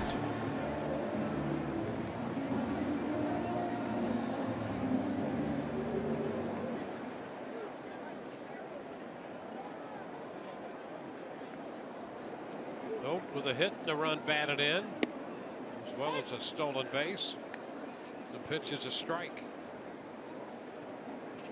Red Sox now are 13 out of 14 in the stolen base department this year. And that one time that they were thrown out was their very first attempt of the season. Picking the right matchups, picking the right times, the right counts.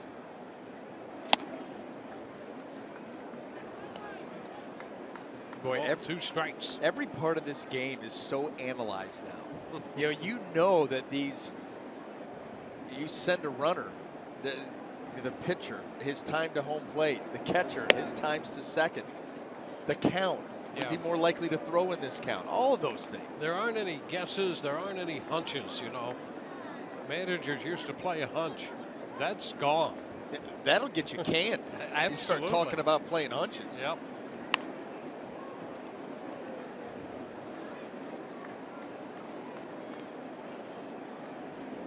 You get questioned on a managerial decision, you better have a printout backing it up.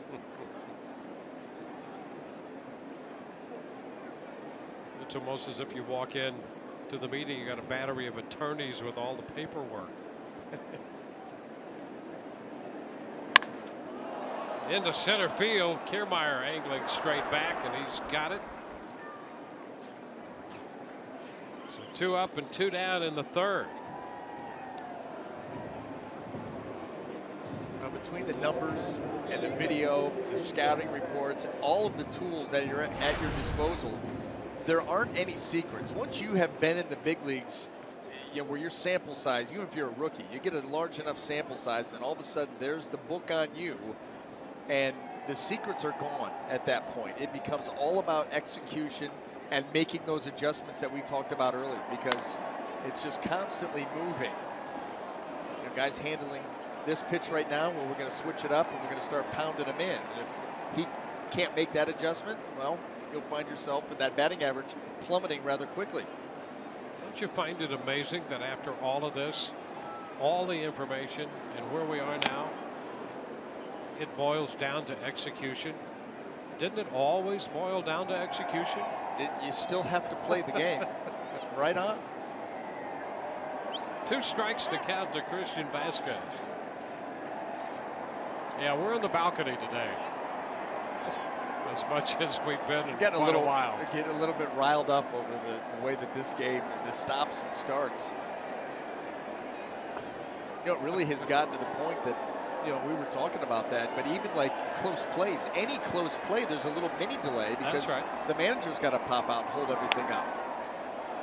Christian Vasquez fouls that out of play, 2 strikes to count. And you could see, you know, we could talk about how frustrating it is for us, the people watching at home, the people here at the ballpark, but you could even see with the players. Oh, yeah. Like an uncle on this. Yeah, Longoria was at last base. Come on, get off the field, let's go. And we won't belabor the point, but the reality is this game today, with all of that that's gone on, we're on a pace for a 4.5-hour game. It's getting your money's worth here at Fenway. Yeah. That's getting your money's worth. I mean, that's right now. It takes an hour and a half trying to get through the first 3, and most of that has been consumed by delays.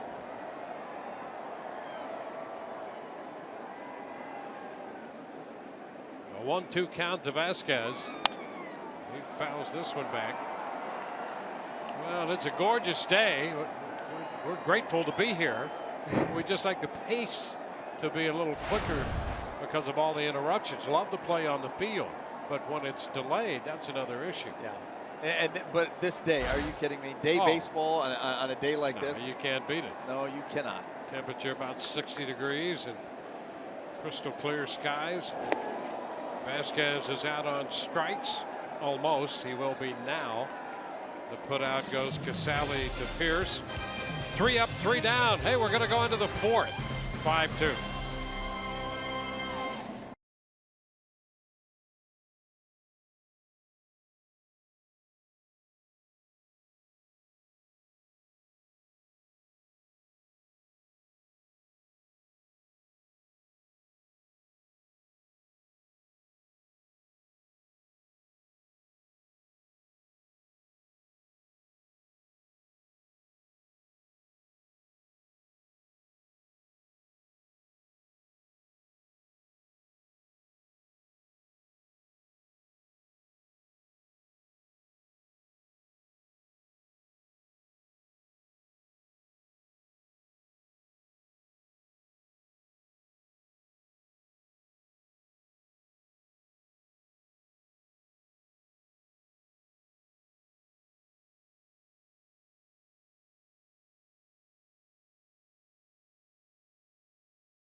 Today's Geico Great Moment will take you back to Game 7 of the 2008 ALCS. David Price closing it out, and the Rays advancing to the World Series, defeating the Red Sox.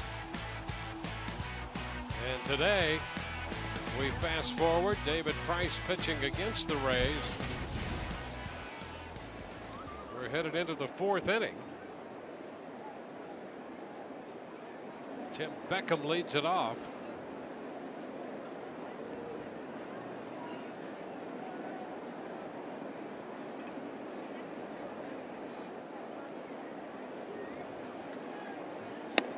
Beckham takes a cut and he misses. Strike one.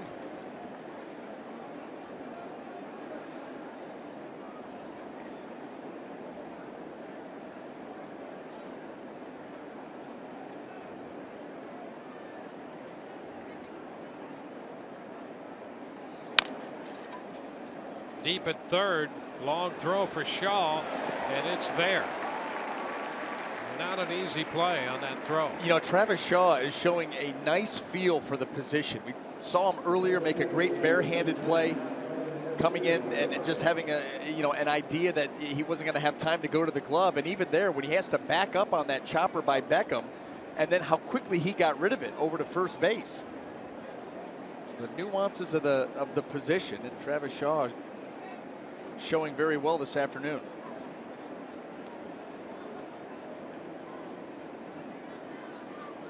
It's Kevin Kiermaier.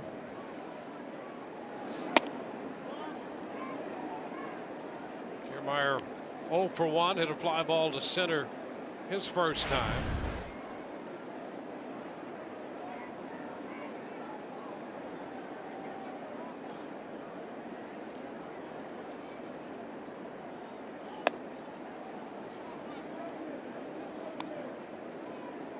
Balls, no strikes.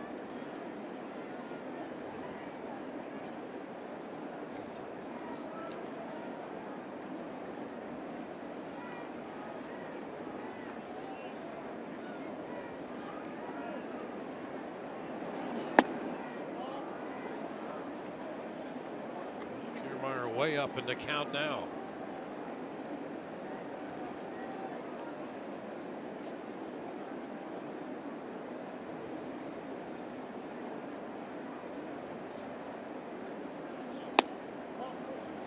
And there's ball 4.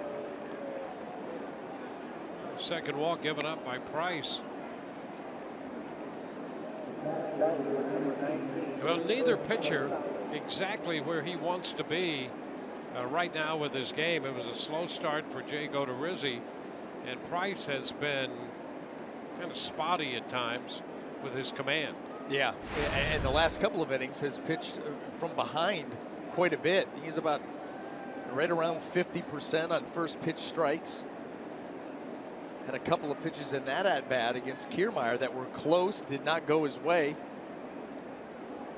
Yeah, he's 9 of 17 right now on first pitch strikes. There's a foul ball to Casale. So that'll make him 10 out of 18, but you're right. And Odorizzi has been right around 50%.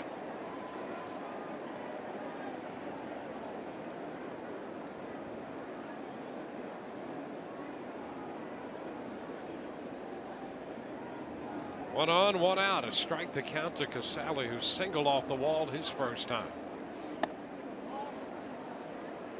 1-1.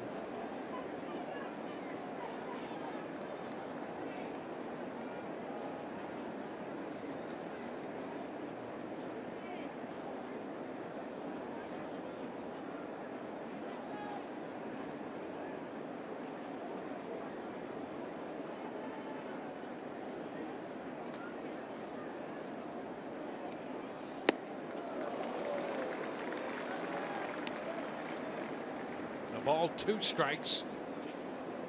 And Casale out in front.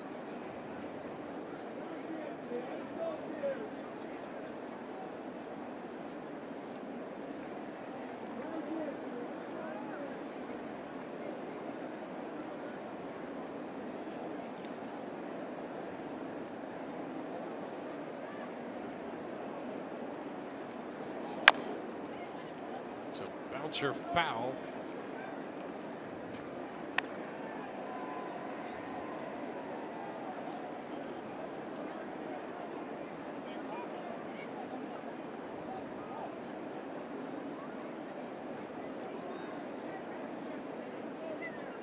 Beckham grounded out on a good play at third by Shaw. Kiermaier has walked.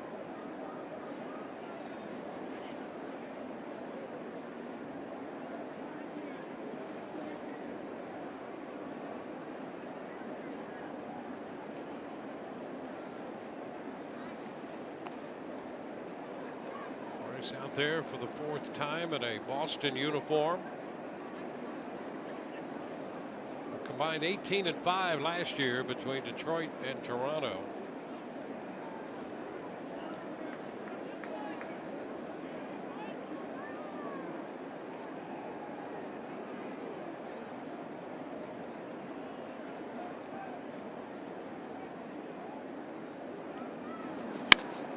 There's a drive hit high and deep to left. That one's going to get out of here. Casale has connected. A two-run shot. Curt Casale belting his third career home run against David Price. And this is a brand new ball game. Kiermaier scoring in front of Casale on the two-run home run. And suddenly it's a one-run contest. Well, Curt Casale in his history here against David Price just has not missed a mistake. Has not missed a pitch out over the plate. Here's another one. The fastball wants it away, ends up outer third, outer half, but the plate coverage by Casale, and boy, does he rip into this pitch. Brand new ball game here.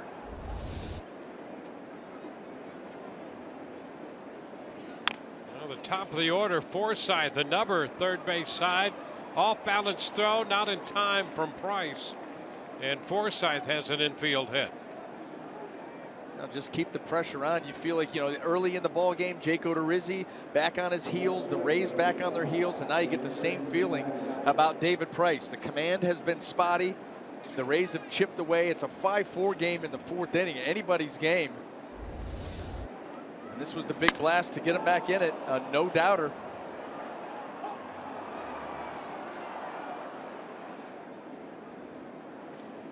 So the Rays using the long ball, solo homer in the third from Longoria, two-run home run from Casale in the fourth.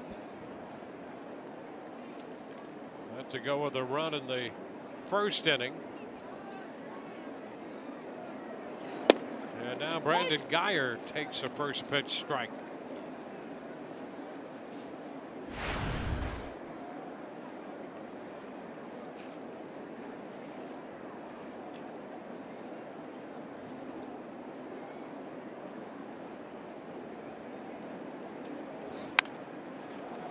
Popped up right side, that will carry into the seats, and the count is 0-2.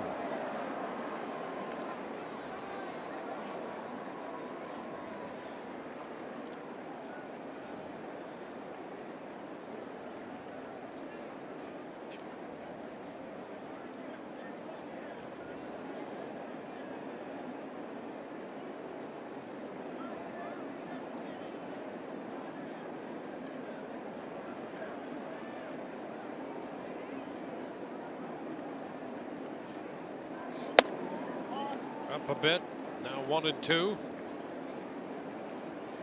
Well, a one-run ball game. At one point it was 5-1. It's now 5-4.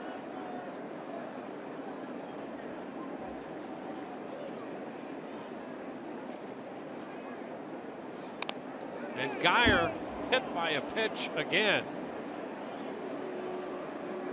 And Guyer down on one knee after being hit there. That got him right in the back of that elbow.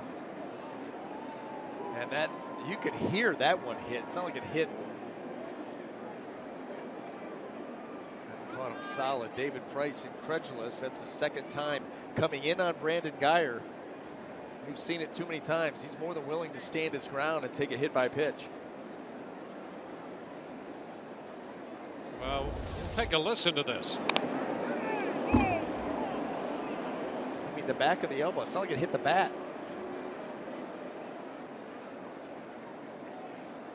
So the Rays have had 4 consecutive hitters reach after Beckham was retired. Kiermaier walked, Casale homered, Forsythe with an infield hit, and now Geyer hit by a pitch for the second time today. Carl Willis out spending some time on the mound with David Price right now.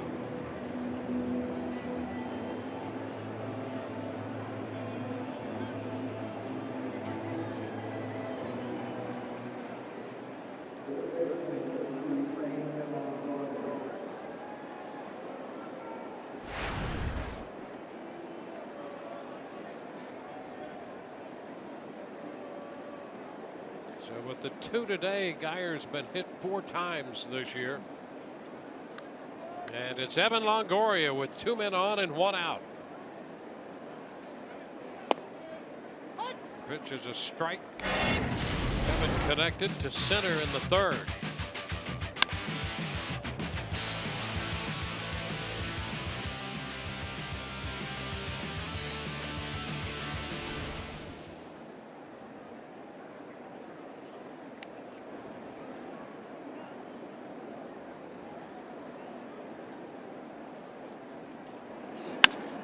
There's a shot into left field. Away from Holt, 1 hop to the wall. Here comes Forsythe, now trouble in left. Geyer's going to try to score, and he will. Into second, Longoria, and the Rays grab the lead. Forsythe scored on the base hit by Longoria. That ball skipped to the wall, got away from Holt. Geyer scores from first, and Evan winds up at second. And the Rays now lead 6-5. Boy, another pitch that was outer third. Evan Longoria, watching with that plate coverage, rips this ball off the wall. If Brock Holt comes up with it clean, he's going to keep Geyer at third. But right here, it gets over his head. He drops it. And Charlie Montoya was waving Geyer in after the misplay. And that's the run right there that gives the Rays the lead all the way back and early. So it's a 6-5 ball game now.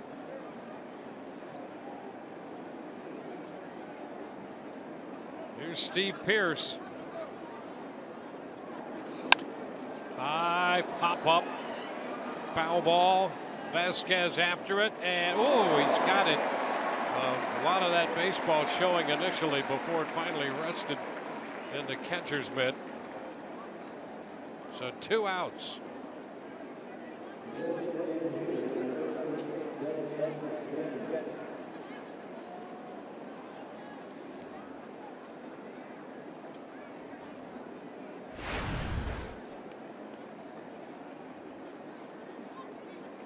Now Desmond Jennings.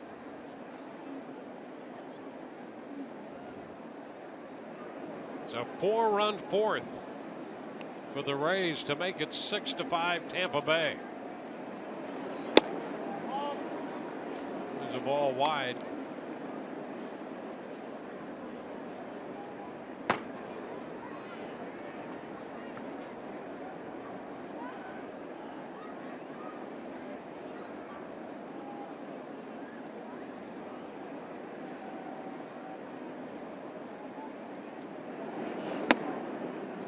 Jennings starts to go and checks. 1-1. So each team charged with an error today. Holt charged with an error on that ball hit the left by Longoria.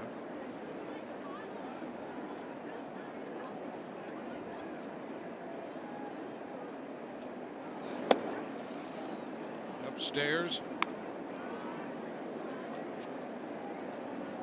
2 balls and a strike.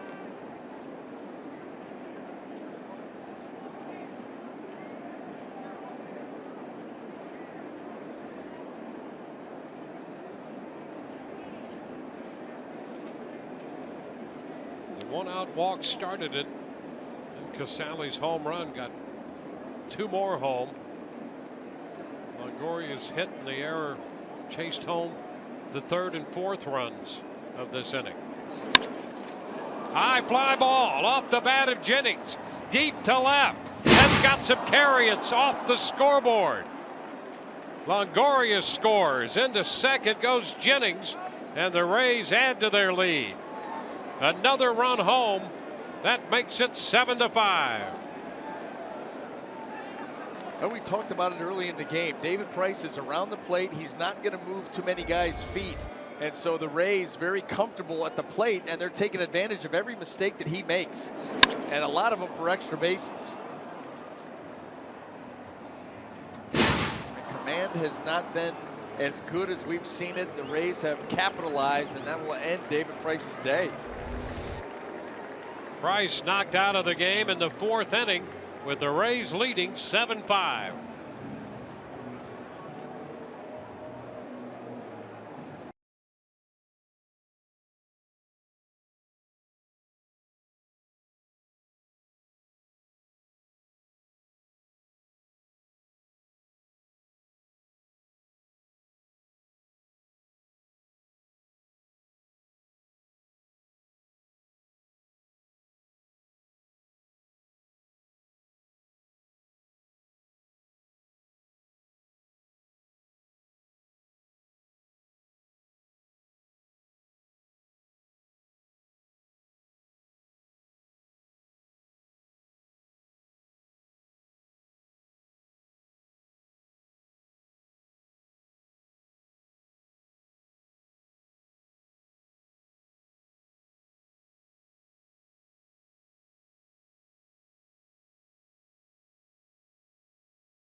Two-thirds, the Rays have 7 runs and 8 hits off him.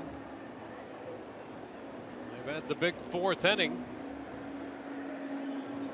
3 2/3, 8 hits, 7 runs, a couple walks, and 5 strikeouts. He's responsible for the runner at second as he leaves in favor of Matt Barnes. And Steven Souza Jr.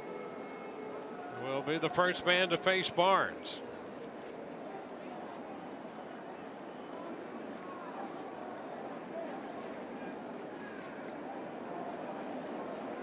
So the 1-out walk to Kiermaier started it. And Casale down 1-2 in the count, hit a home run. Forsythe reached on the infield hit. Geyer hit by a pitch, and Longoria doubled in a run, and the other run scored on the error charge to Holt. Now the double by Jennings gets another man home. The first pitch is a strike into Souza Jr. Breaking ball. Well, you've got to love what this Rays lineup has done today against David Price, a tough customer. They've had trouble scoring runs. They're down 5-1 early and just kept the pressure on. Didn't expect them to turn it around this quickly, but boy, they got it done. Trying to add. Souza started to go, but he checked. 1-1.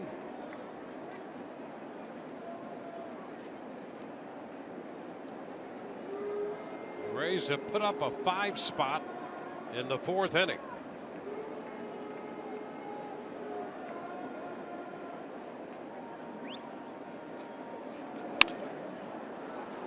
It's headed for the seats, chased by Ramirez, but it's out of play. A 1-2 count on Souza Jr.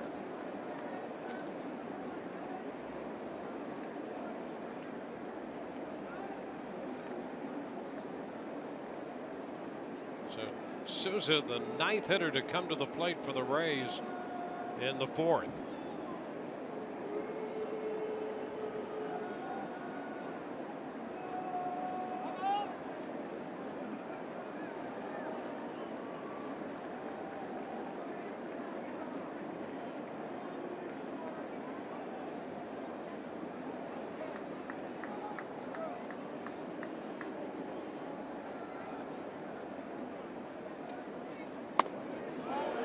close.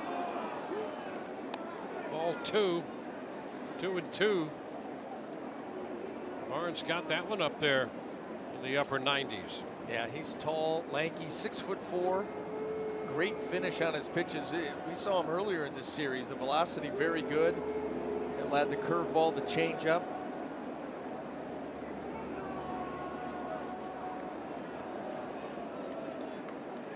You know, you look at this inning, the way it stacks up. That Geyer scored on the error, but the double by Jennings took care of that. And so all of the runs are earned. Foul again to the right side. And Jennings out there also belongs to the account of David Price. Well, and all of those runs were earned. I mean, this was a team that, for a strike thrower like David Price, they weren't over aggressive. They let him get into some bad counts the last couple of innings. And when he was forced out over the plate, they hammered him.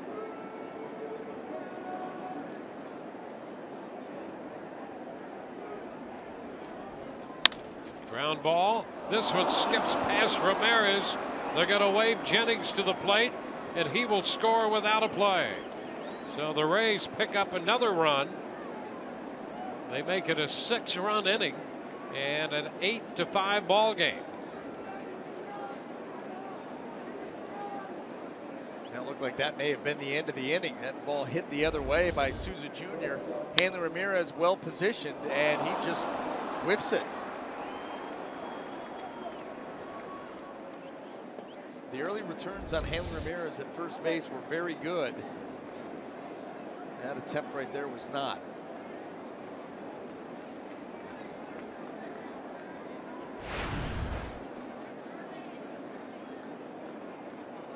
Well, he'll be charged with an error on that play. It's his first. Big cut and a miss by Beckham.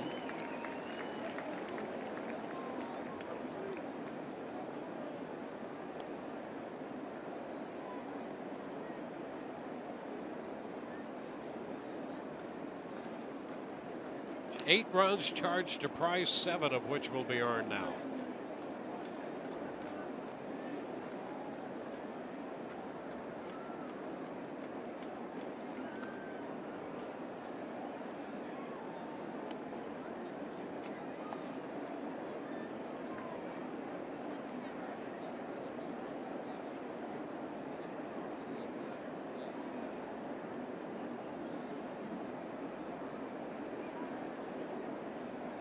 Beckham opened the inning, out third to first.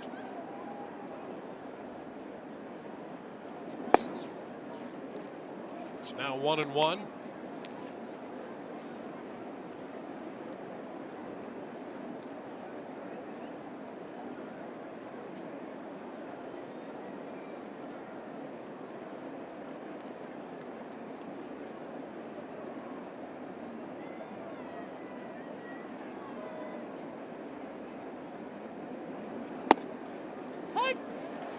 And 2.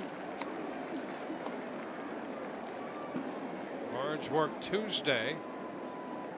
The Rays won in 10 innings, 3-0. He gave up the home run to Kiermaier, and then a couple more runs scored off him.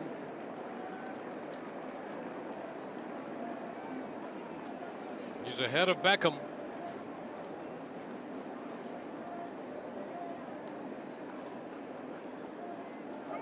Runner goes, a swing and a miss. So Beckham is out on strikes. So 10 men come to the plate for the Rays. They score 6. The long ball, a big part of it. A 2-run home run by Kurt Casale and a key double by Longoria. And the Rays have captured the lead here as we go to the bottom half of the 4th inning. It's 8-5.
The Rays at one point down 5-1, put up a 6 spot in the top of the 4th inning. Kurt Casale and Evan Longoria key hits, Desmond Jennings as well in the top half of the 4th. And so on to the bottom half of the inning we go. The number 9 hitter, Jackie Bradley Jr., leads it off. The pitch from Jake Odorizzi, a ball outside. So a brand new outlook here for Odorizzi after he was touched for 5 in the 1st. Now he's behind Bradley Jr. 2-0. You talk about a bounce in your step. It looks like a game that you're going to try to just eat up some innings and get as deep as you can, save as much of the bullpen as you can, and now you're like in a position to win. Let's make some pitches now. Life. He's back to pull even with Bradley Jr. 2-2.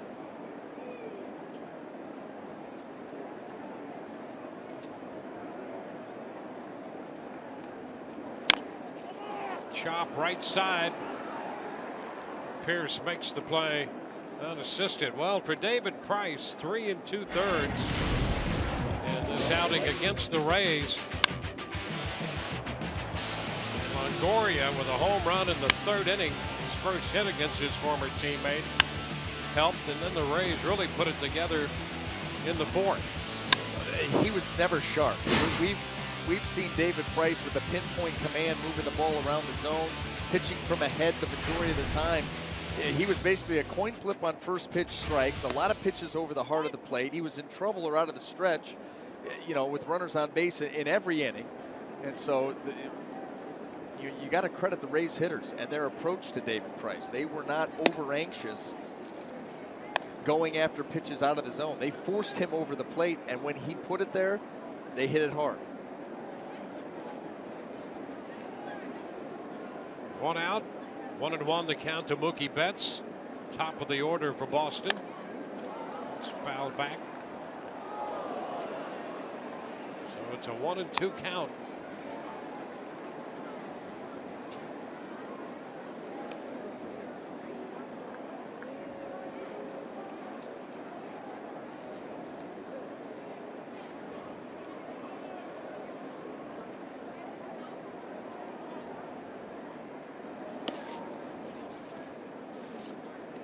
Two balls, 2 strikes.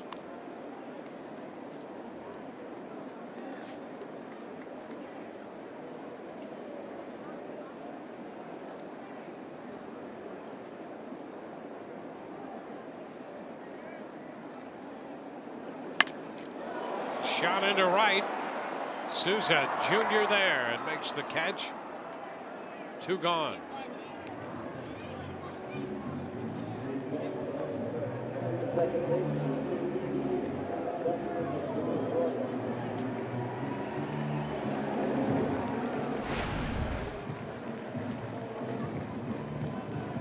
The Rays coming back from this deficit down 5-1 after an inning. They beat the White Sox 7-2. They've scored 8 runs today. Lead 8-5. So this is a season's high for the Rays in the run scoring department.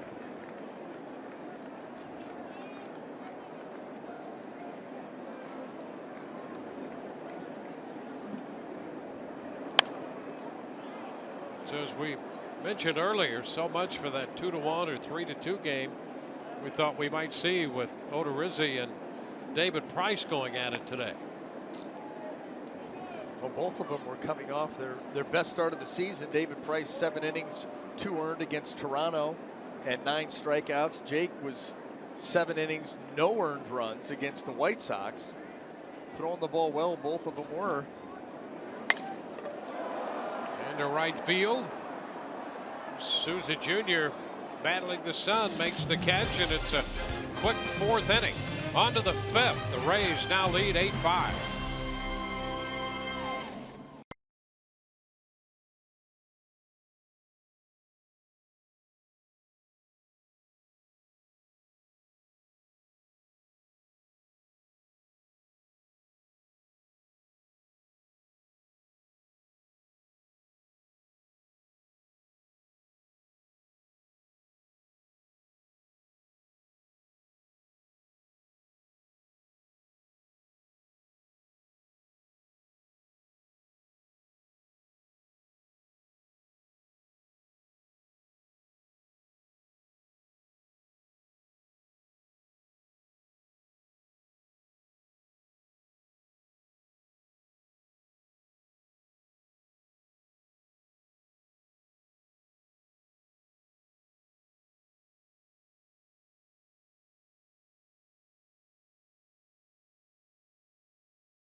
Now from Fenway Park, we head into the 5th. Here's your chance to get a steal, fans.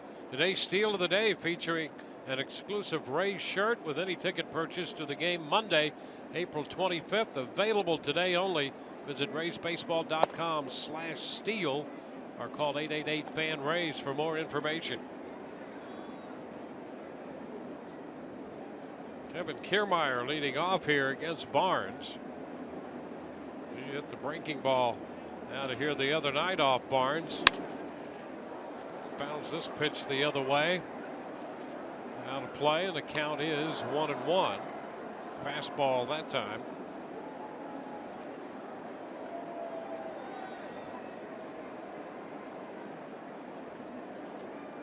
Casale next, and then Forsythe.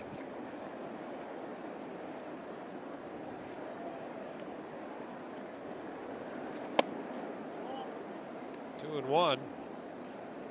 David Price out of the game after 3 2/3, giving up 8 runs, 7 earned.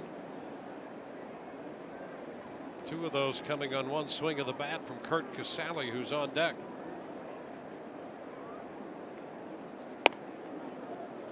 It's 3-1 to Kiermaier.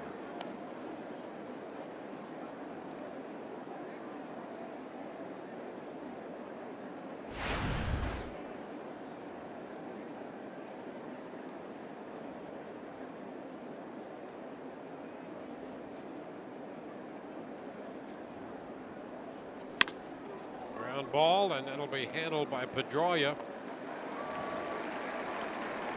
So the Rays leadoff hitter is retired here in the 5th. Well, the struggles of David Price today, you know, this Red Sox starting rotation, the last turn through, they've actually thrown the ball very well. But if you look at the overall numbers, the 3 worst ERAs from starting pitching in the American League all come from the East. And it's the Red Sox, the Orioles, and the Yankees. It's a hot shot. Oh, wow. What a play by Shaw. He gets up and throws to first. Great play by Shaw on a bullet, hit to third by Casale. Travis Shaw is putting a clinic on down at third base today. Saw him charge with the bare hand, back up on the chopper, get rid of it quickly, and then the bullet up the line, the dive and the throw. Boy, he robbed Casale of an extra base hit. Casale 2 for 2. Now he's 2 for 3.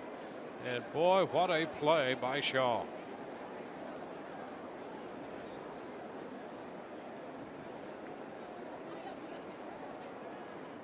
Earning the applause of Matt Barnes, and for very good reason.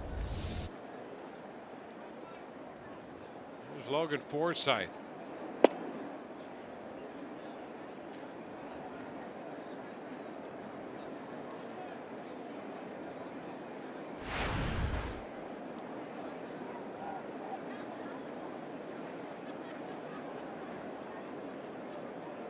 Logan 2 for 3.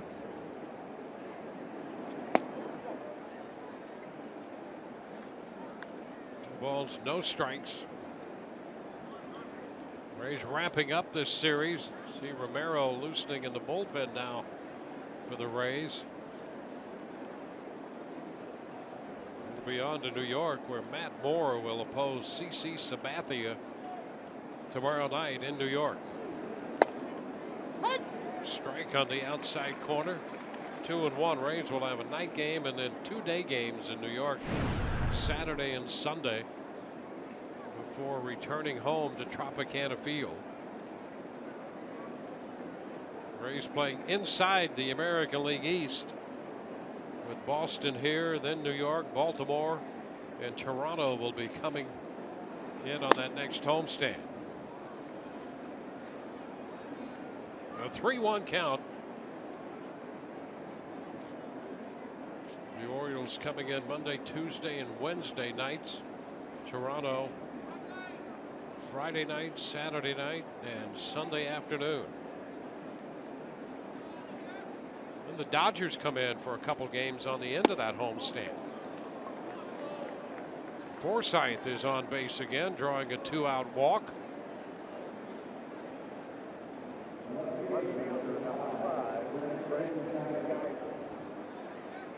Brandon Guyer up here. Guyer hit by a pitch for the second time today in the fourth inning. And he came around to score. He was victimized in the third on a good play by Shaw. So officially, Brandon 0 for 1. But he's been on twice today and has scored a run. It's a pitch upstairs.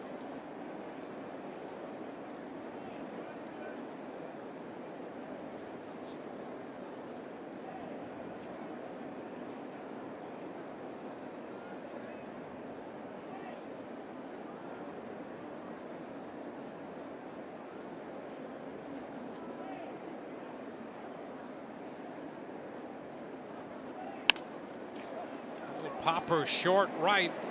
That's going to fall for a base hit. Guyer makes the turn. Snap throw back to first. Close. He got back in. And Forsythe advances to third. Guyer on base for the third time today.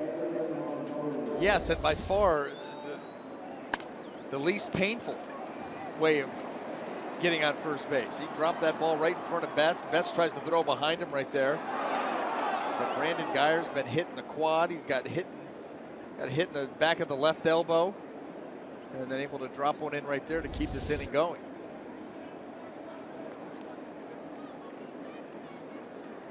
So two-out threat formed here. On a walk and a base hit. Here's Evan Longoria, who has homered and doubled, driving in 2 runs and scoring 2.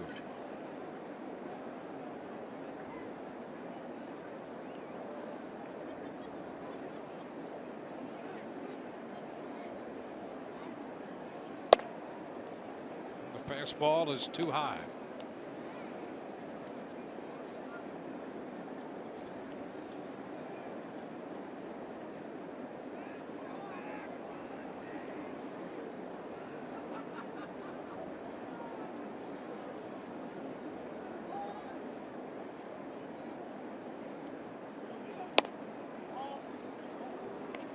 Two balls, no strikes.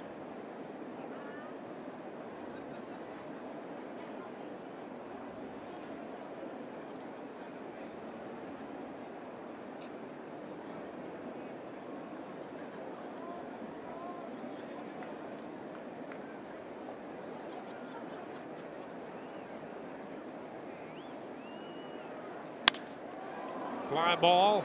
Center field. Bradley Jr. covering a lot of ground toward the deepest part of the park to haul it in. Rays leave 2. Bottom of the 5th coming. 8-5 Tampa Bay.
bottom of the 5th coming. Kids can learn how to throw their own strikes when they get a pitch grip baseball presented by the Tampa Bay Times Sunday, May 1st. All kids 14 and under receive their very own pitch grip baseball when the Rays take on the Blue Jays. Call 888-FAN-RAYS or visit www.raysbaseball.com today. I got to play around with one of those today, Dwayne. Had fun with it? I did. I mean, they've got the dots in the right spot. It's very educational and fun at the same time. How can that be possible? Educational and fun at the same time. Well, a pitch grip baseball. There you go. That's about it. Breaking new ground. 1-0 the count. There's a strike into Xander Bogaerts. While we were away, by the way, the Rays picked up another hit. The official score changed the 4th inning error on Ramirez at first to a base hit for Steven Souza Jr. He will pick up a hit and a run batted in. And that means all 8 runs given up by David Price were earned today.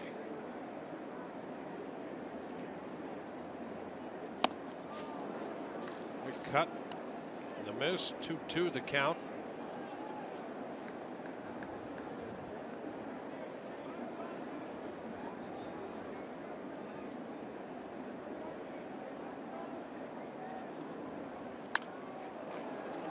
Pitch coming in on Bogaerts, and he fouls it away. Ortiz next, and then Ramirez. Odorizzi got off to a tough start, faced 9 men, made 37 pitches in the first inning, and gave up 5 runs.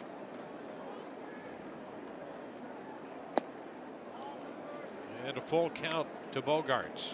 Tell you, we've seen a lot of that slider today by Jake Odorizzi. I mean, that's not a pitch that he very often goes to, especially the number of times he's gone with it today. Usually it's that fastball, you know, the curveball. He'll cut it, change up, but a lot of, I mean, I don't know what you're going to call those. You try to disguise it, but those are sliders. We've seen them anywhere from 82 to 84 miles an hour.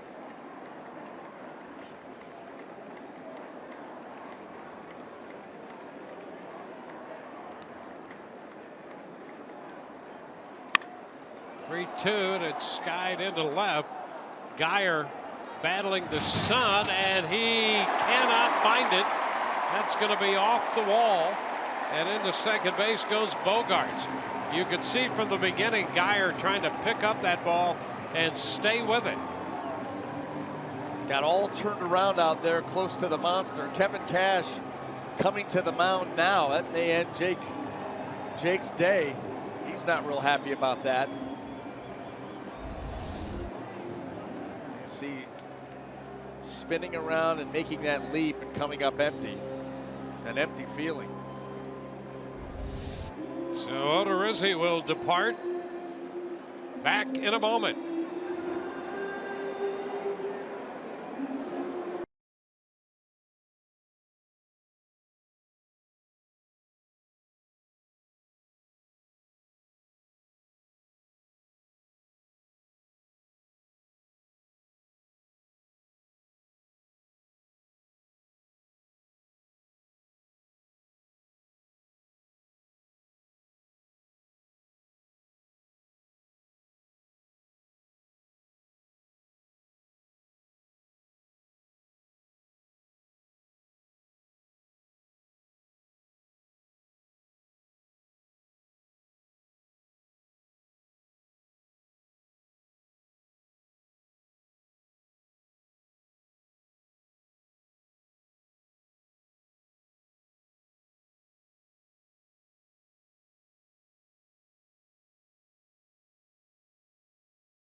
Countdown is brought to you by Ram Trucks, Guts, Glory, Ram.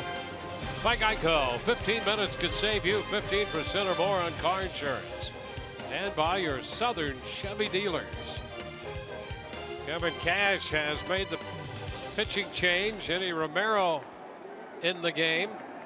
David Ortiz, the hitter, in the first pitch is a fastball for a strike. Bogarts getting a double off the wall to open the bottom of the 5th inning.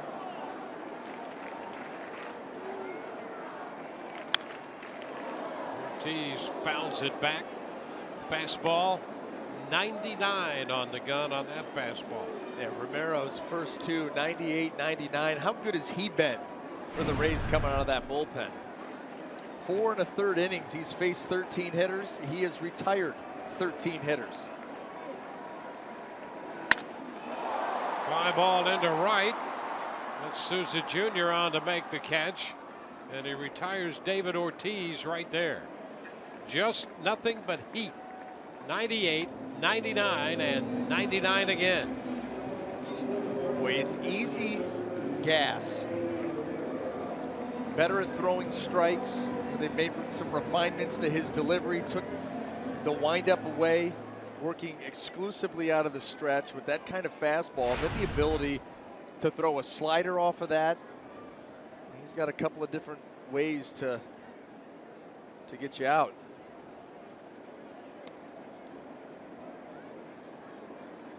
Facing Hanley Ramirez, and there's a strike. That's the most fun way. Throwing 98, 99 to get a guy out. Yep.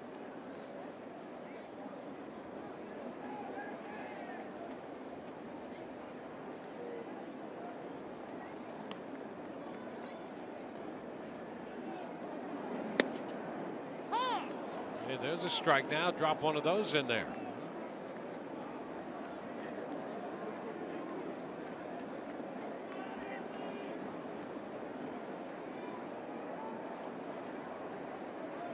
Bottom half of the 5th, Odorizzi pitched 4+. And a cut and a miss. Ramirez out, and that one hit 100. So he followed the 86 with 100.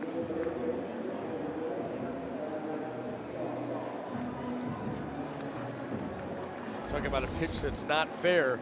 Triple digits, letter high.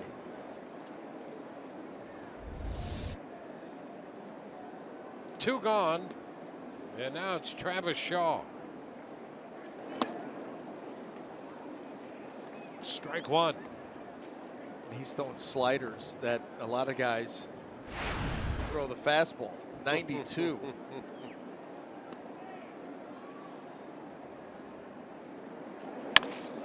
Ground ball to first, handled by Pierce, unassisted. So it's 3 up, 3 down against Romero following the double.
have an 8-5 lead.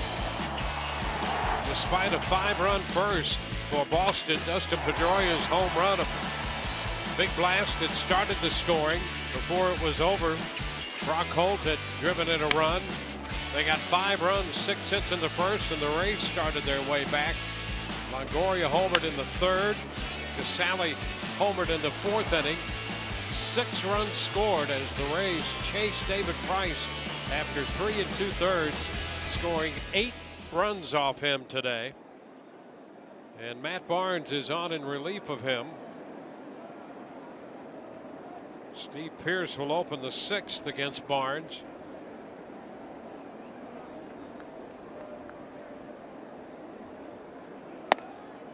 Pitch is a strike.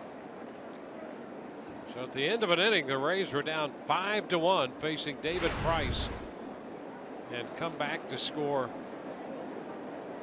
7 more runs off Price, 8 total on the afternoon.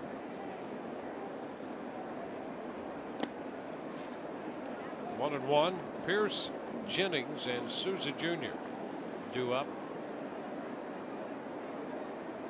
Barnes finished the 4th. He pitched the 5th, gave up a couple of base runners, but no runs.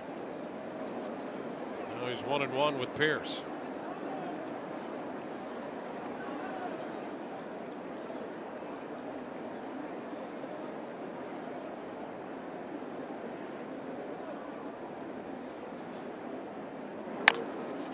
Chop towards short.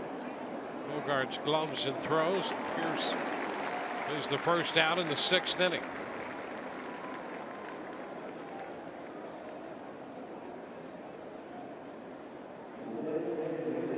Then we'll get Desmond Jennings to the plate.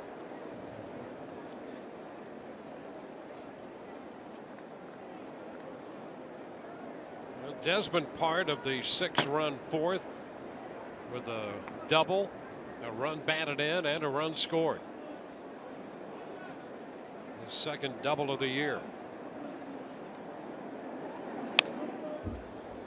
And that's fouled back. You could see a little foreshadowing to that inning. You know, that inning started out with a ground ball to 3rd base by Tim Beckham, pretty standard stuff. And then all of a sudden, you know, you walk Kiermaier, I think it was on 4 pitches too. The left-handed hitting Kiermaier with Price. And all of a sudden that puts into motion Kurt Casale, who had good numbers on Price coming in, got a hanger out over the plate and popped it over the wall, and then it was on. Jennings bounces it foul. So 2 strikes.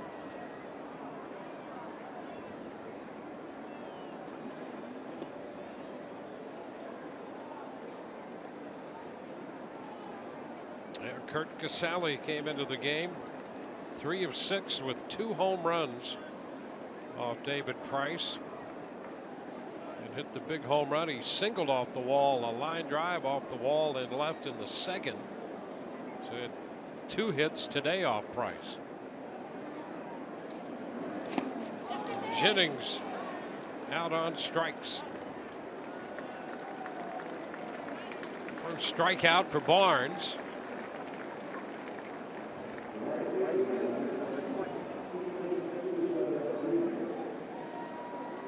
So 2 up, 2 down in the 6th. Now Steven Souza Jr., who got credit for a base hit in the 4th on a scoring change, and with that came a run batted in. So he's 1 for 3.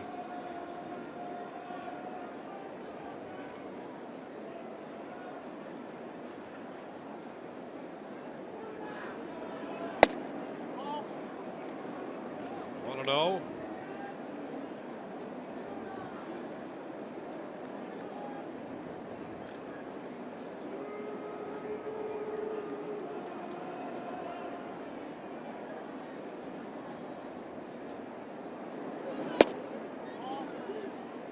Two balls, no strikes.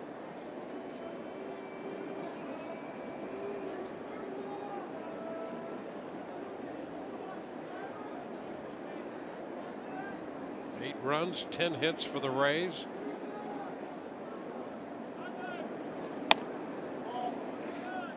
Rays have spread out their hits first 7 spots in the order. 8 of the 9 spots have been on base.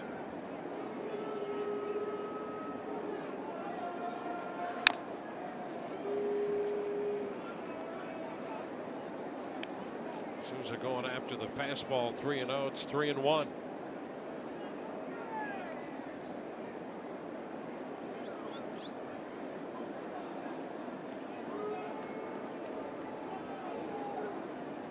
I wonder what Jim Hickey thought about Eddie Romero's last inning. Oh, did he go? He did not. There's ball 4 to Souza Jr.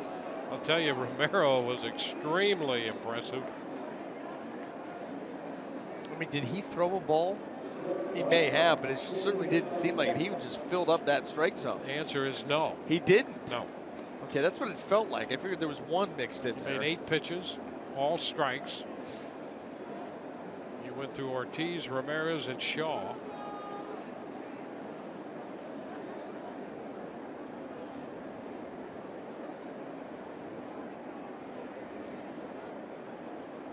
Now Tim Beckham. Souza draws the peg at first. Beckham, his spot, the only spot not to reach base, but boy, was he victimized in the 4th inning on a play down at 3rd by Shaw. We've seen Shaw turn in a couple of outstanding plays. One on Beckham and one on Casale.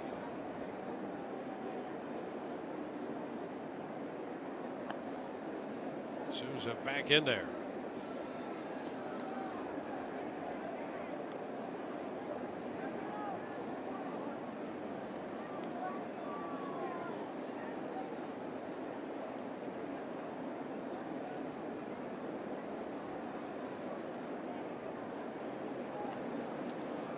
Barnes paying a lot of attention to Souza Jr. at first base. He already had his chance to get him out. Just work on the next guy.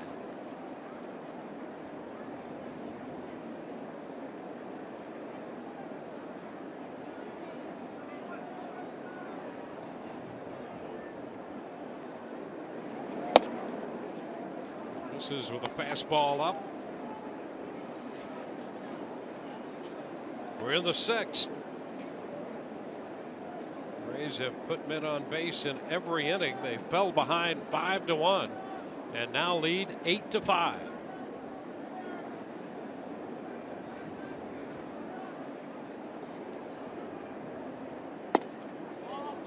That's wide. So 2-0. Barnes got the first 2 men before he walked Souza. Now behind Beckham. Well, this is exactly what we've seen out of Matt Barnes. A couple of outings here against the Rays. A tremendous arm, not a lot of an idea where the ball could end up. Falling behind an awful lot. Lights up the radar gun. Spotty command.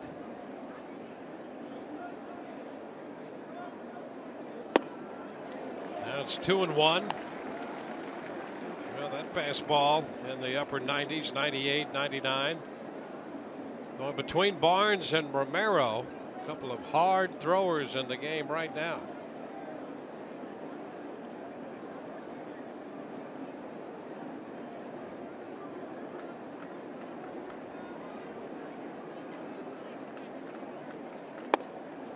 And that's a strike to even the count. Another high octane fastball.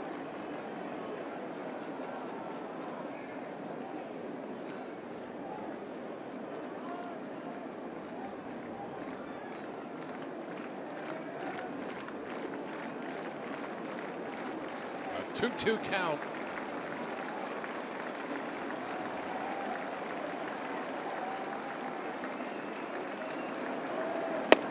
A swing and a miss.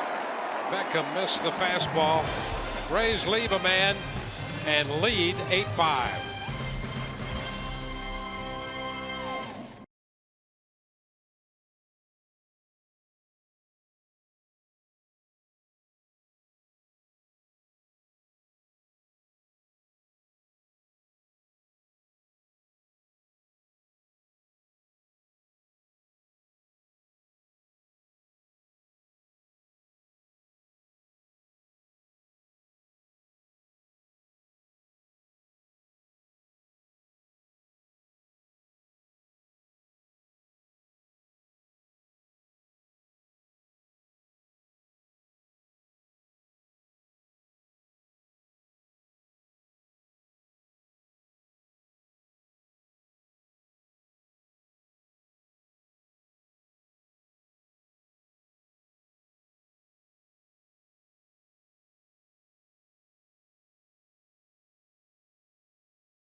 Bottom of the 6th coming up. Count the strikeouts with your own Chris Archer K-Counter bobblehead.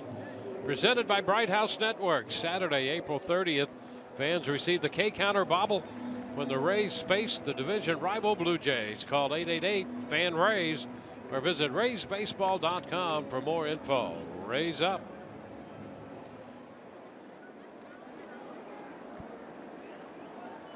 Brock Holt will lead it off against Enny Romero. Holt 1 for 2. He drove in a run in the first, and he takes a strike. It's 9 consecutive strikes thrown by Romero since coming in, and he starts Brock with a 98-mile-per-hour fastball. And there's strike 2. That little breaking ball there at 83, the curveball, and this is where the shadows start to come into play. It's not when it's over, you know, home plate area. It needs to move out closer to where you're making your decision. So now you combine 98, 99, 83 on the curve, 92 on the slider, and a shadow, and good luck to you.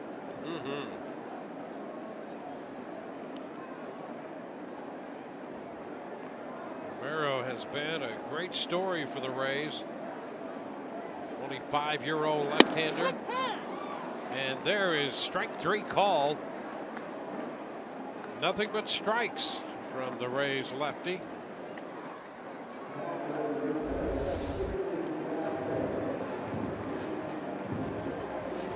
Right there. Trying to decipher what that pitch was exactly.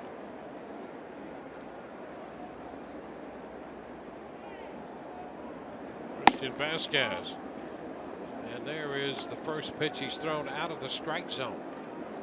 According to James Hoy. Not according to Fox Tracks. Nope. 12 consecutive strikes. And Fox Track like that one. And that one. 2-0 now. I'll tell you, according to Fox Tracks, the way that they're tracking the ball, this has been a very tight zone here today. Balls at the bottom, not getting called a lot of the time. Balls at the top, the coin flip.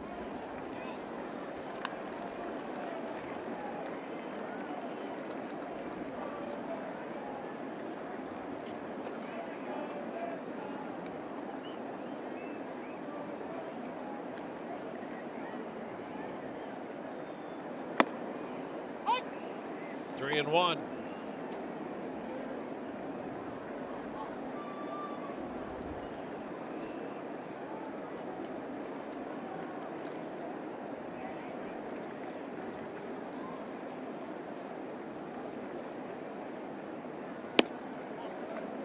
That's ball 4 wide. So the number 8 hitter Vasquez draws the walk. One on with 1 out. Jackie Bradley Jr.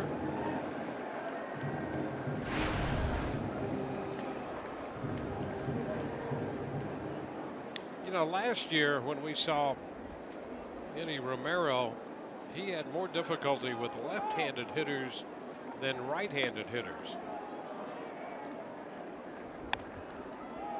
He's taking care of both righties and lefties in the early part of this year. It's his first base runner this year. Jackie Bradley Jr. trying to get it started on a 99-mile-per-hour fastball and fouls it, strike 1.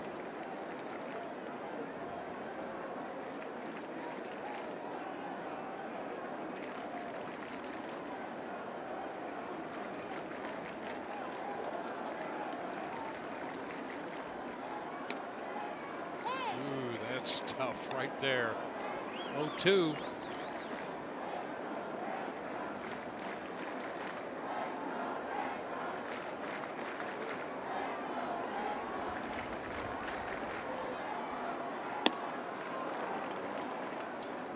Bradley Jr. is out on strikes. Second strikeout of the inning. Third of this outing. And now Kevin Cash comes out. A job well done for Romero.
the lefty, Inny Romero. Young man out of the Dominican Republic. And a 20-pitch outing. Boy, he was very good. Yeah, well, coming into this appearance, it's been 13 up, 13 down, and boy, oh boy, he lit up the radar gun. We saw the curveball, we saw the slider. He mixed in all 3 pitches in his short little stint. Did have a walk in there, but he was as dominant as we've seen him all season long, and we just wonder what the ceiling is for Enny Romero, the ability to command 3+ pitches with plus velocity coming out of that bullpen from the left side. Boy. Nice for Kevin Cash to be able to make that move. Danny Farquhar, who pitched an inning last night, worked the 7th, is on here with 1 on and 2 outs in the 6th, and throws a first pitch strike to Mookie Betts. Bend that thing right around the corner. 73 miles an hour. That covered a lot of ground. You still have the shade out in front. Ball 1 strike. Farquhar on last night to face Ramirez and Shaw and Holt and Vasquez in the 7th. On dealing with the top of the order here in the 6th. He's inside to Betts, 2-1.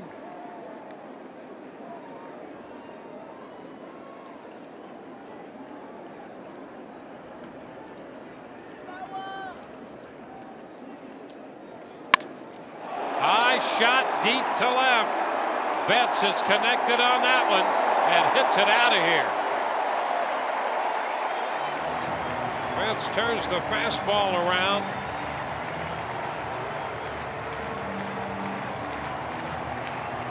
Vasquez scores in front of him.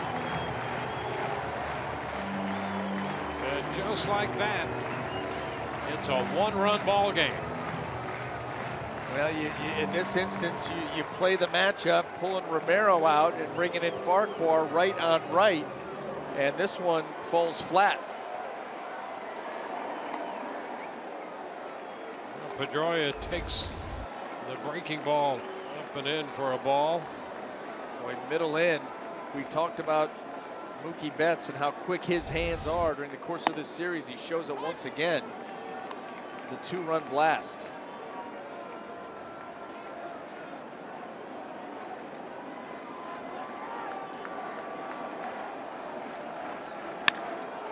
A line drive, base hit toward the corner. Pedroia on his way to second. Geyer had to go into the corner after the ball. So a home run and a double. And the Red Sox suddenly making some noise. Dustin Pedroia, boy, he likes to go after those fastballs that are up in the zone. Really anything up in the zone. And he was able to get on top of that one, hammered into the corner, and Red Sox will not go quietly here in the 6th inning. Jim Hickey heads to the mound, a home run and a double surrendered by Farquhar. And Xander Bogaerts will be the hitter.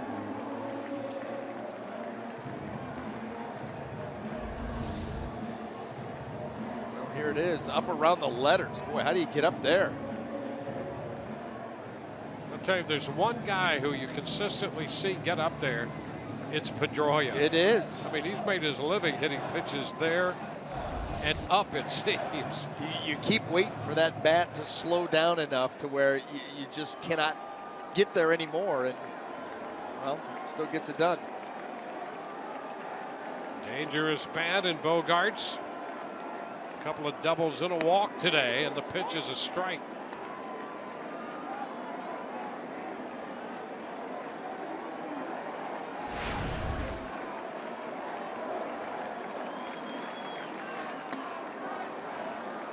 One and one.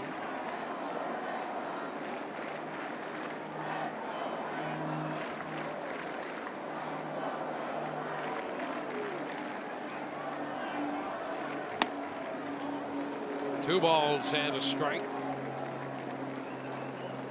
Bogaerts, the second leading hitter in the American League last year at .320. 330, 331 with men in scoring position. It's 2-2.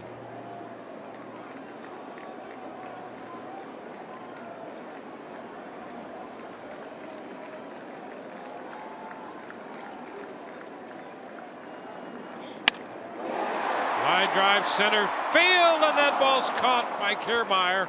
Hard hit liner, and Kiermaier charging it, got there to make the catch for the final out. 2-run score on the home run by Betts. We're headed into the 7th inning. It's a 1-run ball game, 8-7. Kiermaier taking charge.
Fenway Park, a 1-run ball game. Rays up 8-7.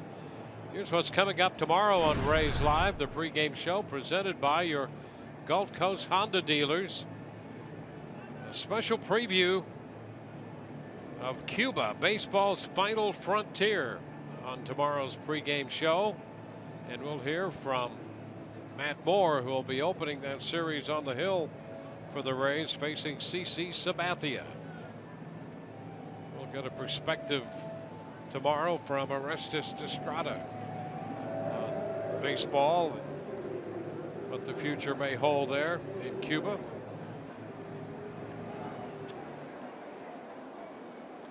William Cuevas, we saw him in the spring.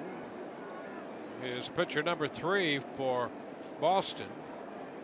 Just joined the Red Sox yesterday. Kiermaier cues this one up the third base line, foul for a strike.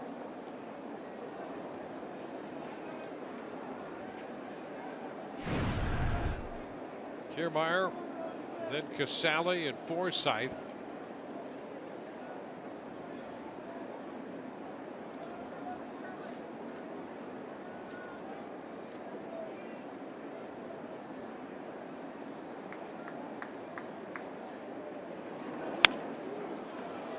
Foul back, 0-2.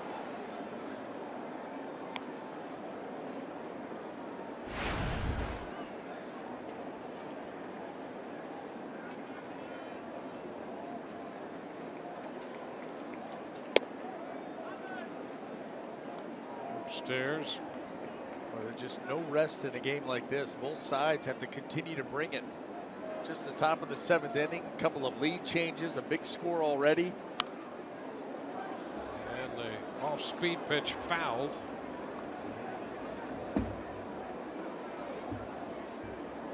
Well, the Rays now trying to add again. They were up by 3. That lead reduced to 1.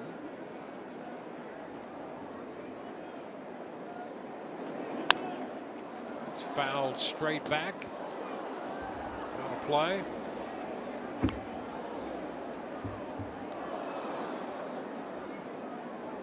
Kiermaier had walked in the 4th and scored on Casale's home run.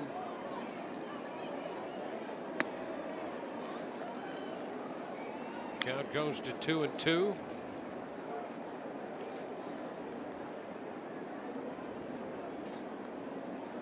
There's Kurt Casale on deck. And a full count. Cuevas out of Venezuela has been in the Red Sox system since 2009.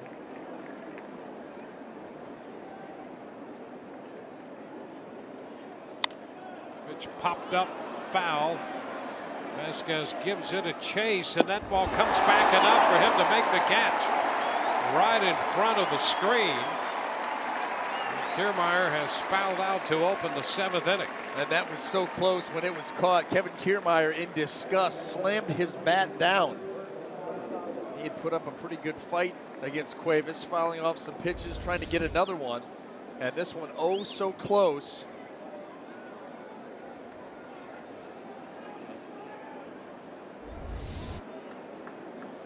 Kurt Casale.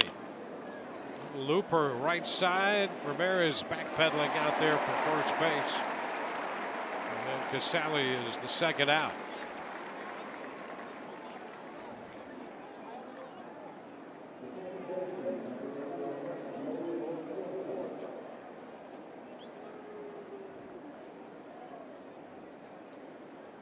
Base is empty, 2 outs for the top of the batting order. Logan Forsythe, who has been on base 3 times.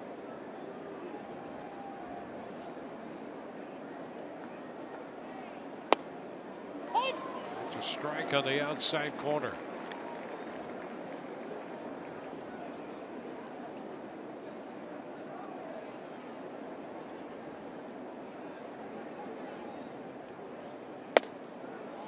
Too high.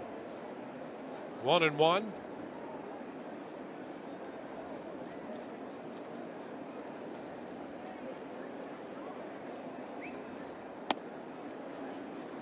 Cuevas not wasting any time. 2-1 now the count.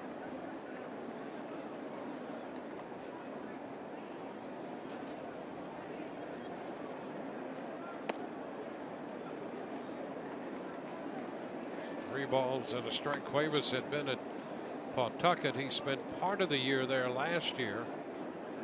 Most of the season at AA, but made 7 starts last year at Pawtucket. And there's ball 4. He walks Forsythe.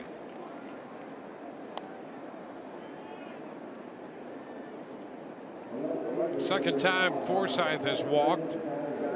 Braves have drawn 5 walks, and Brandon Geyer, who's about to step in, has been hit twice today.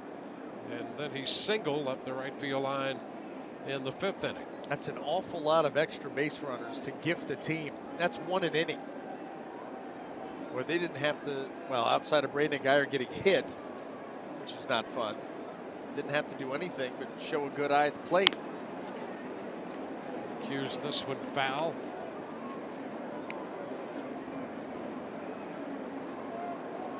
Now that's something the Rays in the first couple of weeks of the season have not been doing very much of, is drawing a lot of walks.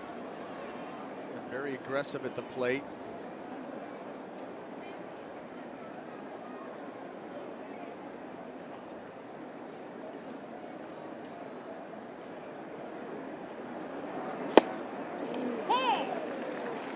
And the breaking ball is in there for a strike.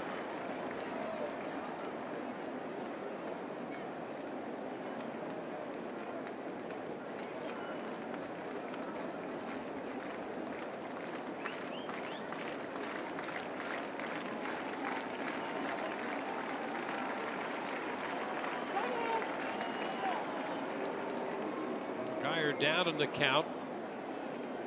Cuevas at the second strike with that curveball. That's something that we did see from him late in the spring when he pitched against the Rays in spring training. That breaking ball. This one is chopped foul. He threw it again. Well, he sweeps it. See, some of these breaking balls are tight, short.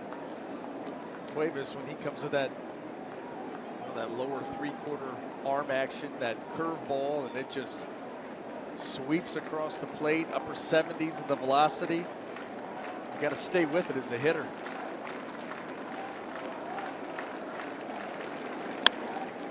Foul straight back.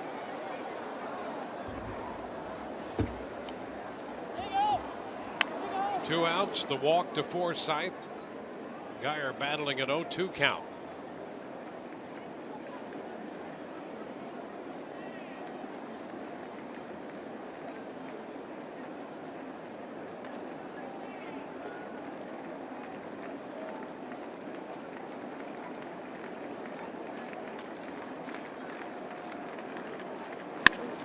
There's a base hit, shot through the hole and into left. Now here comes Forsythe headed to third, to throw into second. They're going to get Geyer. Little trouble out in left. Forsythe decided to go to third. Geyer tried to sneak his way in at second, and he is thrown out at second base. Holt got him after the base hit to left, and here's the play at second base.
One-run ball game headed into the bottom of the 7th inning. Rays coming back from a 5-1 deficit. Took it an 8-5 lead. It's now 8-7. And boy, Rays hopeful that ending that inning in the bottom half or the top of the 7th here with that out at second base doesn't come back to haunt them. Bottom of the 7th, David Ortiz will lead off, and Xavier Cedeno in the game. The lefty Cedeno, the 4th Rays pitcher.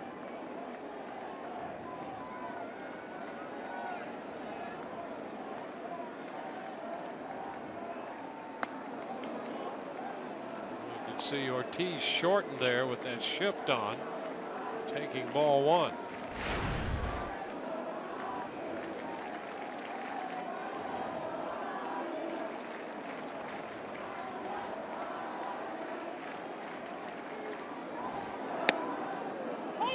Strike 1-1.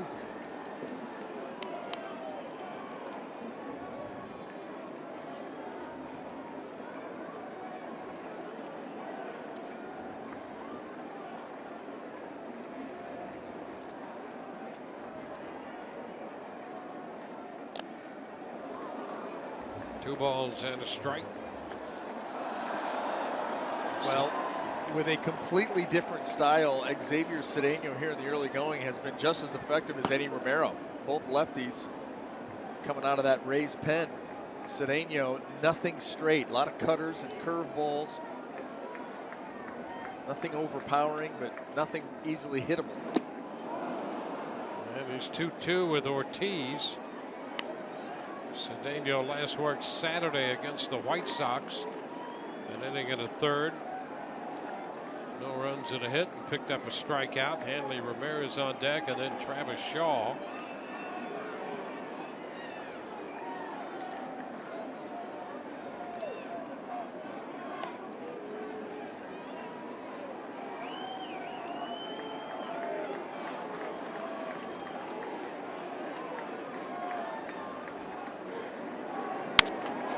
Fly ball deep to left.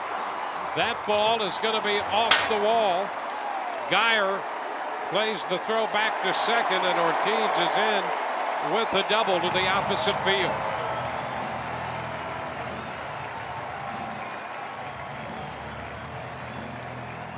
Well, that green monster out in left field has been getting peppered all afternoon, and here's another one. That's a cutter working its way to the outside corner, and David Ortiz strong enough just to flip that thing out into left field, get it over the head of Brandon Geyer off the monster. And the Red Sox in business here in the bottom of the seventh. Well, they have Hanley Ramirez coming to the plate.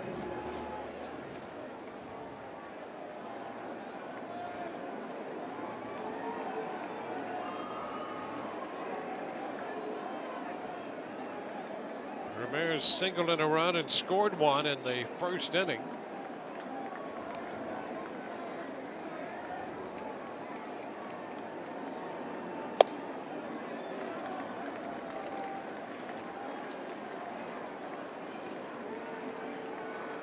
No ball, no strikes.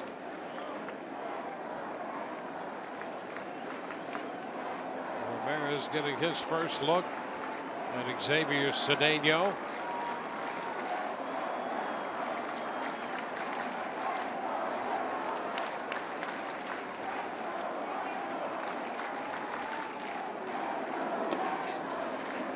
Two and 0.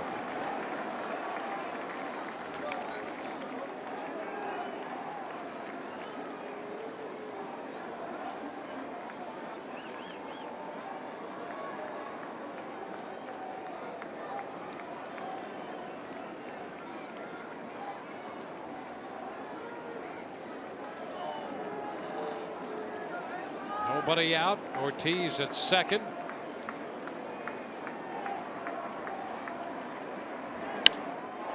Fly ball lifted into right. Souza Jr. going back to make the catch. Tag. Ortiz heads to third, and he's going to make it.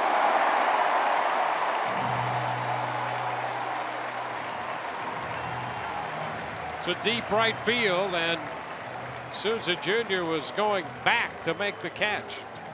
Yeah, that's the thing. Two things at play, and you're right, Dwayne. Deep out there in right field, and watch Souza Jr. kind of drifting, and then he gets caught flat-footed. By the time he gets any kind of momentum, David Ortiz is able to get into third easily. I don't know if it really would have mattered with the fly ball that deep, but with the way that it was caught, there was no chance. Now you got runner at third base here, less than 2 outs. The Rays infield has moved in. Not all the way up, but close enough. They can give a little bit of ground there because you don't have a real speedy base runner at third base. Travis Shaw's the hitter.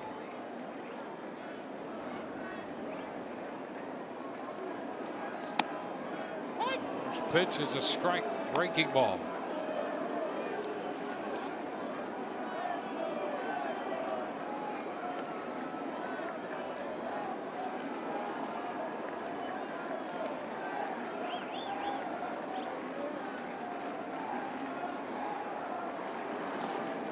Low blocked by Casale.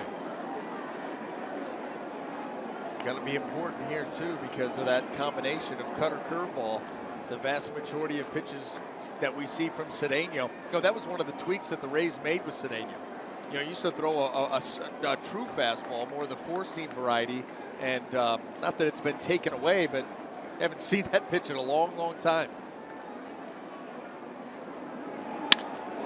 Liner into center field. That's going to be in there and skips by Kiermaier. Ortiz scores and Shaw goes to second. The game is tied and Shaw finds himself in scoring position at second base. Well, we've had some balls come off the bat today with some velocity on them. Kevin Kiermaier making a bid, trying to cut that ball off. Trying to make a play on it, but Travis Shaw gets fully extended line drive. Watch Kevin Kiermaier trying to cut it off. Not quite able to get there. Too much on it.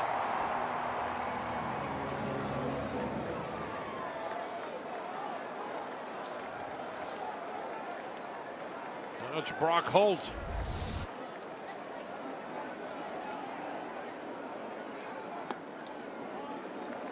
It's low. So the Red Sox, with 2 runs in the 6th on the home run by Betts, have tied it on a pair of doubles in the 7th. Shaw's at second. 1-0 the count to Holt, 1 out.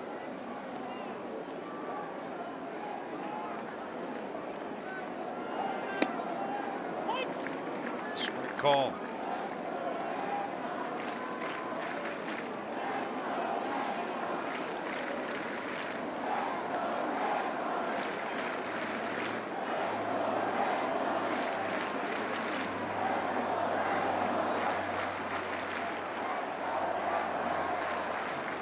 Holt singled in a run in the 1st. There goes a man to 3rd. The ground ball deep to short. Stopped there by Beckham, but a wide throw toward the plate. Shaw starts to come down, goes back, and up to 2nd goes Holt. Boy, a lot going on right there on that. And none of it real pretty, except for the fact that Shaw's at 3rd base. Boy, he was in motion towards 3rd. And that ball slapped the other way. Evan Longoria completely taken out of the play because he's covering 3rd. Beckham is going to be able to get to the slow roller, as you'll see right here. And Shaw kind of caught. Is he going to go? Is he not? Beckham forces the throw. It goes wide, and then, well, see for yourself.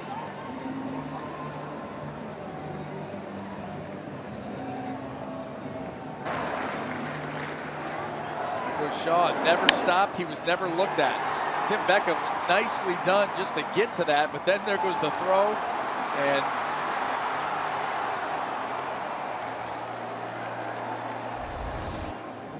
well, at least he didn't score.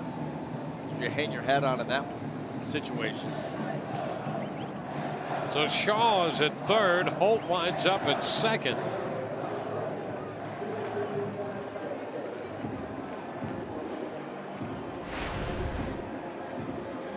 Now you got to bring that infield up again, and Xavier Cedeno with the downward action on all his pitches got a chance here to get you a ground ball, which you need. Vasquez, the hitter, and the pitch blocked by Casale.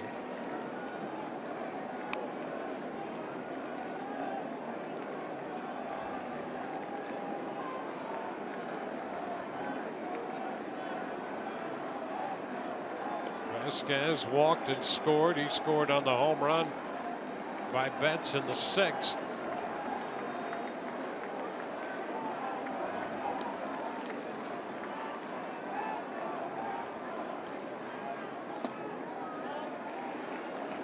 Two and 0. Shaw at 3rd. Holt at 2nd, moving up on the error charge to Beckham.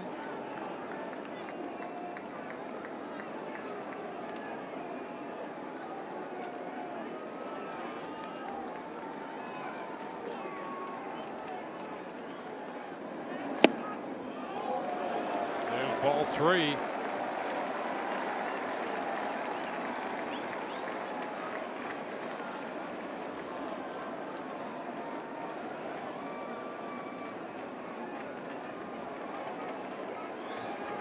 Three and 0 on the catcher. Cedeno into Vasquez. He walks him.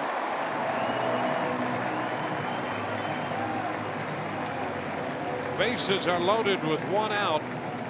A tie game in the bottom of the 7th. And Jackie Bradley Jr. will be the hitter. Casale conferring with Cedeno on the mound. Ortiz opened with a double off the left field wall. He scored 1 out later on a double by Shaw. Holt reached on the infield hit. Shaw going to 3rd, and Holt up to 2nd on the throwing error by Beckham. Now the walk to Vasquez, and here's Bradley. Pitch is a strike.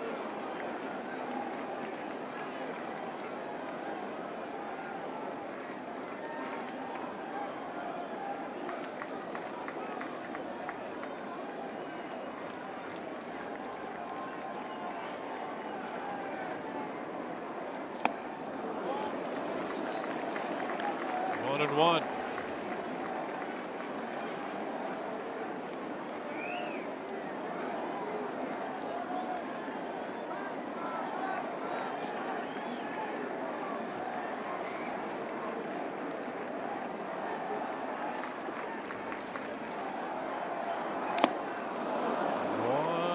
Two.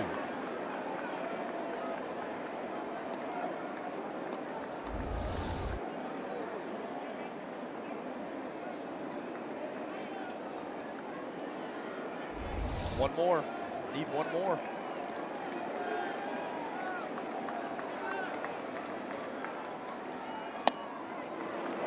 Lays off, and it's 2-2. Curveball.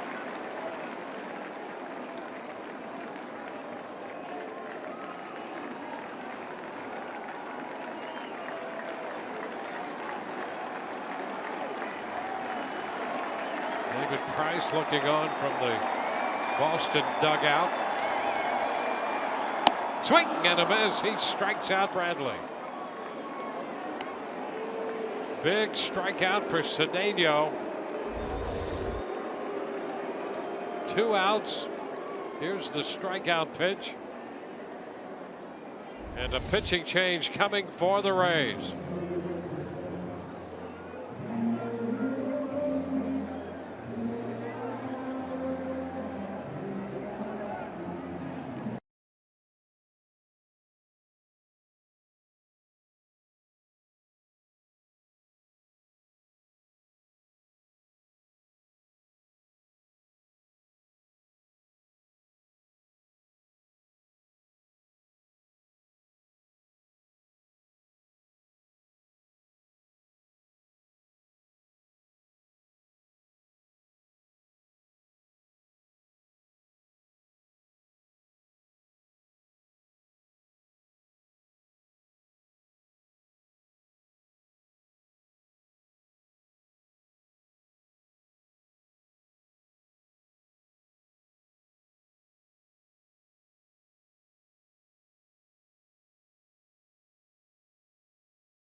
Sports Sun, brought to you by Ram Trucks, Guts, Glory, Ram.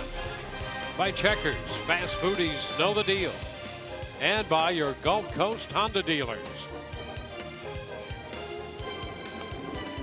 Rasmo Ramirez will get the call here in the 7th inning. The Red Sox will have the top of their order. Mookie Betts coming up. They have Shaw at third, Holt at second, Vasquez at first, 2 gone. And now Ramirez for the Rays. Well, Ramirez coming out of the bullpen's been good. The start, he's been good. He finds himself in a tough spot here. Bases loaded, and Mookie Betts at the plate. Betts hit a 2-run home run in the 6th and takes a big cut and misses, strike 1. The home run of the 6th, his 4th home run of the year. And that got the Red Sox to within a run. Connecting off Danny Farquhar.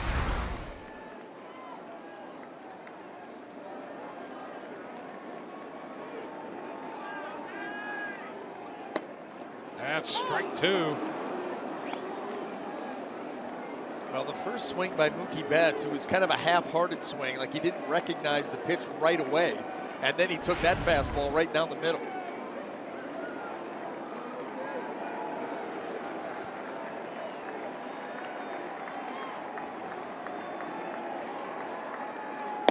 Strike 3. He takes a called third on a fastball.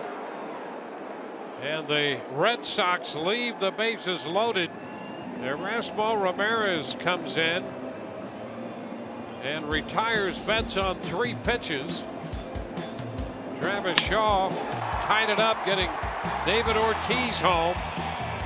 We go to the 8th, 8-8.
All right, Rich, thank you very much. Evan Longoria leading off and takes a first pitch strike off speed from William Cuevas. Well, Longoria homered in the 3rd, as you just heard, and he doubled in a run the last time up. There's a high fly ball back into left. Holt goes to the track, still looking for it, and makes the catch. Lots of hang time on that one.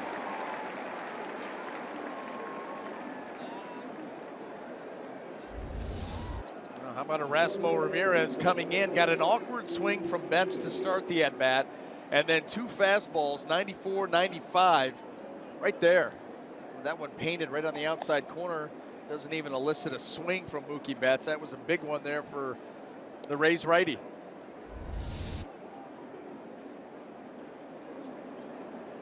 The hitter is Steve Pearce. Takes a curveball for ball 1.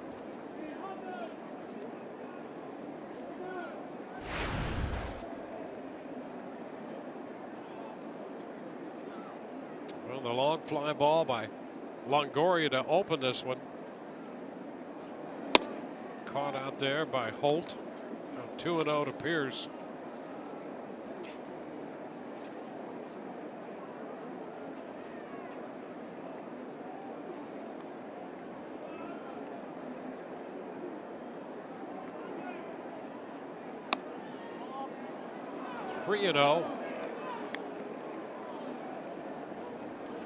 Price for 3 2/3. Barnes for 2 1/3. An inning and a third for Cuevas. And he walks Pearce. Rays get the base runner with 1 out of the 8th. And that will get Desmond Jennings to the plate.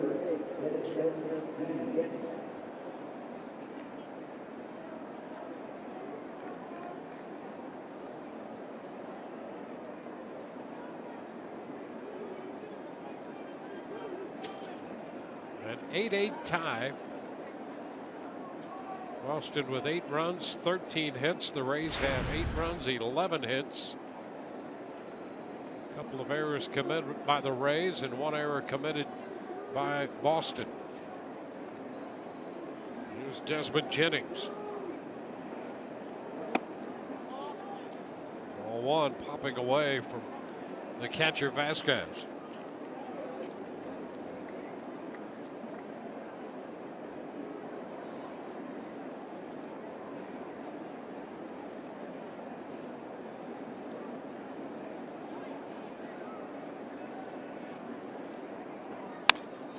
Number to the right side. Ramirez takes it to second out there, and no return throw to first. Pierce forced at second. So Jennings reaches. That could be a dicey throw too with the right-handed first baseman.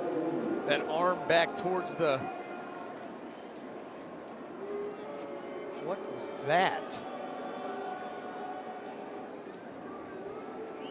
Sorry about that, but we were under attack in the booth. It looked like a yellow jacket. Yeah, except the size of and a good size one. Pterodactyl.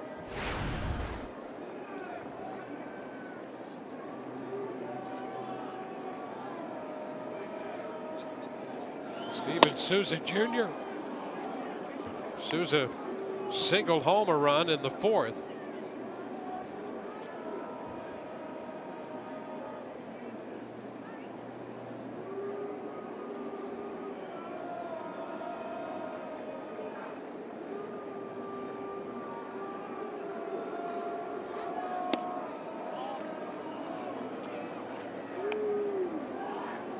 Souza Jr. up in the count, 2-0.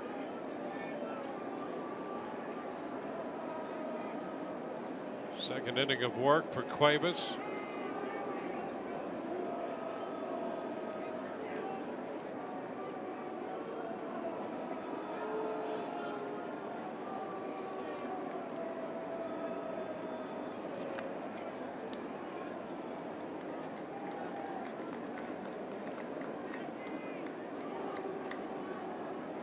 Keeping an eye on Desmond Jennings, the thought of maybe him trying to steal a bag to get into scoring position here with 2 outs. He's going to have to get a lot bigger lead than he had on that previous come set by Cuevas.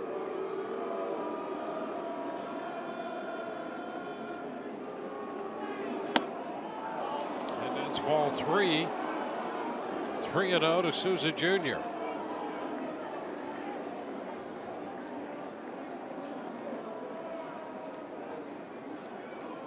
Tim Beckham on deck. Tim still looking for his first hit of the day. And a strike, 3-1.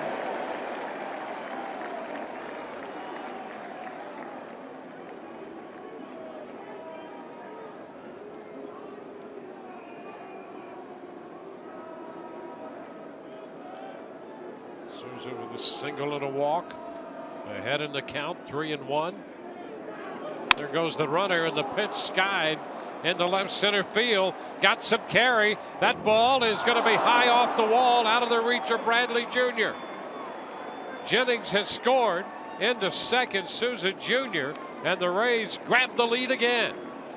Well, that ball continued to carry.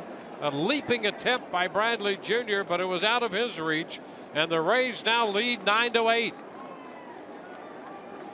Boy, we've seen a number of those fly balls today hit high that just keep going. You just wonder what the wind's doing. Even some tricky wind out in left field. But this right here off the end of the bat gets it high. There's the final result right there. Jackie Bradley Jr. making a bid and coming up a little bit short.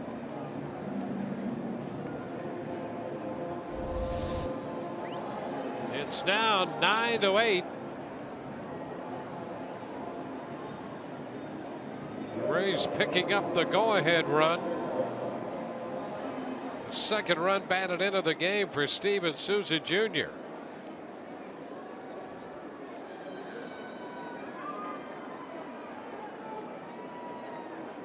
It's Tim Beckham.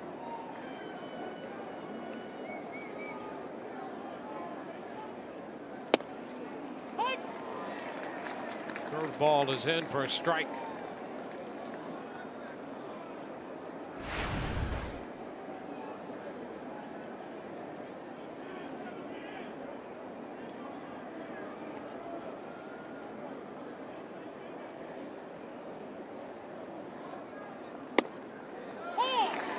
2.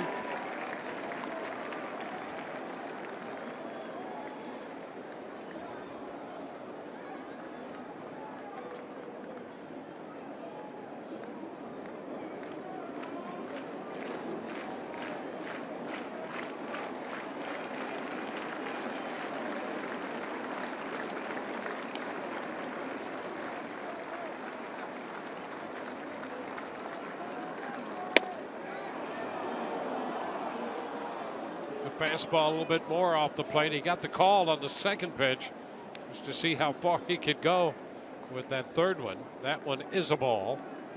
Now it's 1-2.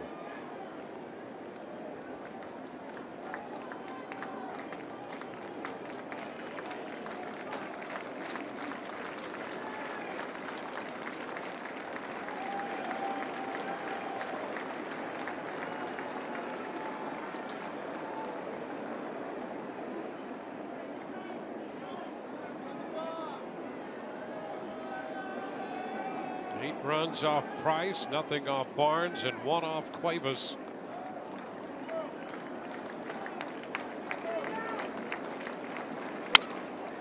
Ground ball foul outside of third. He broke his bat.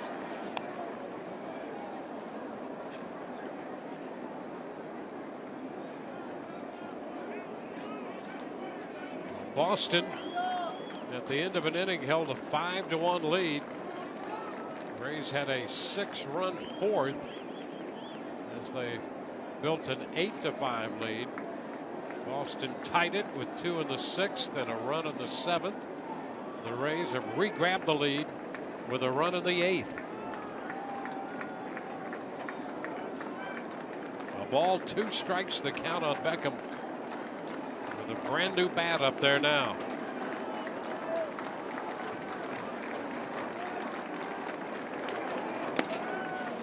Ball sweeps wide. 2-2.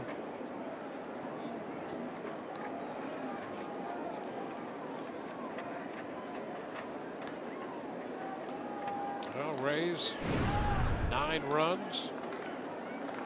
It's a season's high so far. 12 hits. And still not out of the woods. The Red Sox lurking just a run behind. Got a chance to add on here with 2 outs and 2 strikes. Fastball fouled back.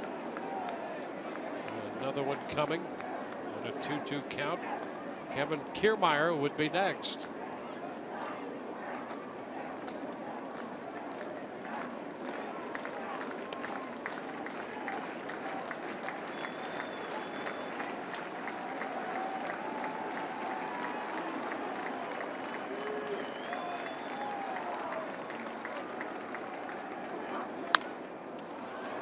Reaching and pops him up. Shaw in foul territory from third base makes the catch.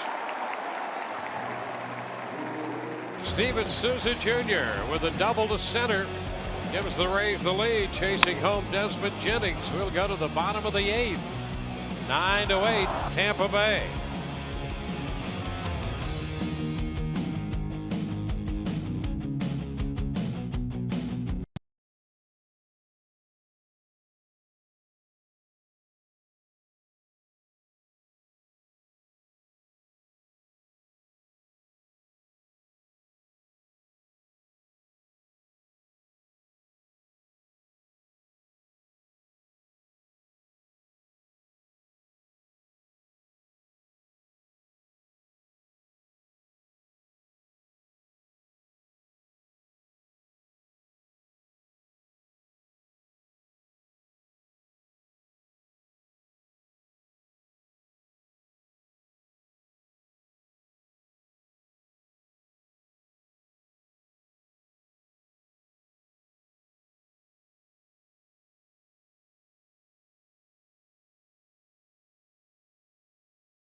here. 9-8, the Rays lead going on to the bottom of the 8th. Steven Souza Jr.'s second run batted of the day, giving the Rays the lead. Dustin Pedroia, who has had a great day, leads off the bottom of the inning against Erasmo Ramirez. Ramirez came on to strike out Mookie Betts to leave the bases loaded in the 7th inning. Now he starts the bottom of the 8th. Pedroia, Bogarts, and Ortiz due up.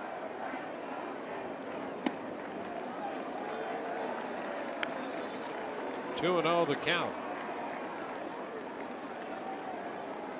Erasmo came on in the Tuesday 10-inning game to pick up the victory.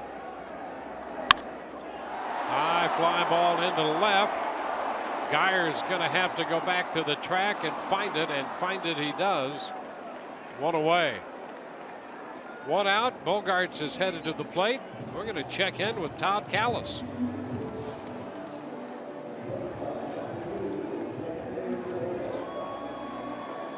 Coming up in this road trip, Dwayne, after today, it'll be the Yankees series. The Rays will have a couple of lefties bookending that series. On Friday night, Matt Moore. On Sunday will be Drew Smyly. Middle game of the series is to be announced. It could be the guy on the mound now who continues to pitch whenever and wherever needed. And also for the Yankees, we'll have CC Sabathia on Friday, and we will have Masahiro Tanaka on Saturday, Michael Pineda on Sunday. A lot of afternoon baseball, guys, at the tail end of this road trip. Back to you. Yeah, could you say that again? We couldn't hear you. One more time. We're looking forward to that series, but right now, trying to put a finishing touch here on the series in Boston. Bogarts shoots a base hit into left on an 0-1 pitch. And they're going to, well, now he's going to head to second on the wide throw.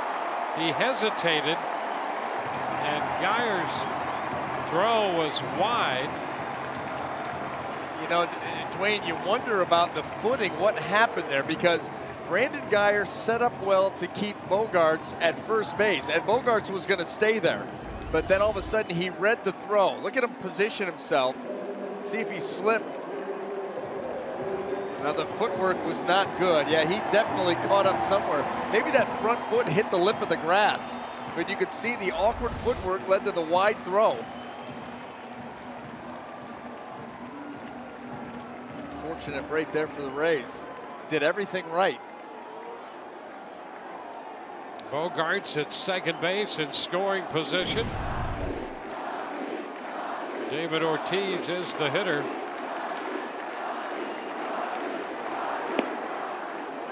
Takes the pitch down.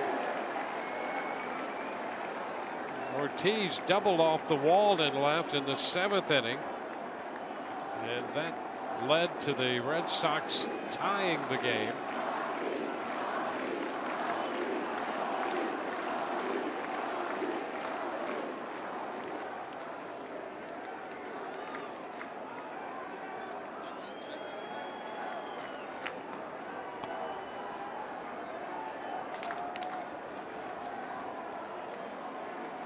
A ball, no strikes. A strike. So Bogarts got a single, an error on the throw. The Rays have been charged with 3 errors today. And the Red Sox have a threat.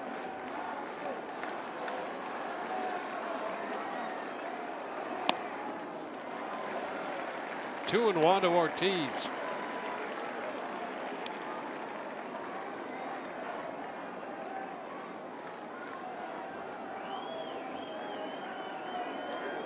Rizzi, Romero, Farquhar, Cedeno, now Ramirez. On the turn, but nothing doing back at second. The Rays have only Longoria on the left side. Beckham on the first base side of second from his shortstop position.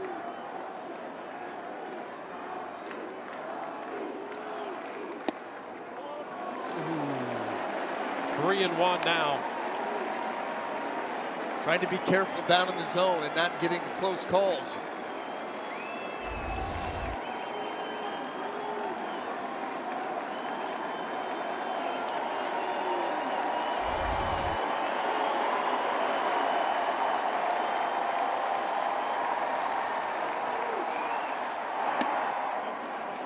fastball is wide. He walks Ortiz. Well, you know what? What did we say at the beginning of this series? In tight situations, game on the line, you know, here you are, bottom of the 8th, a run down. You are not going to let David Ortiz beat you. You can live with that walk in that 3-1 count. You've got to make some pitches here to make it stand up, but someone else do the damage.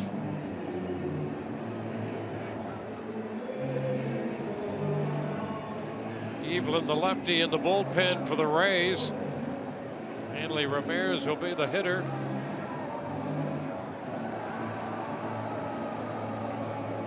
Jim Hickey breaks up the conference on the mound.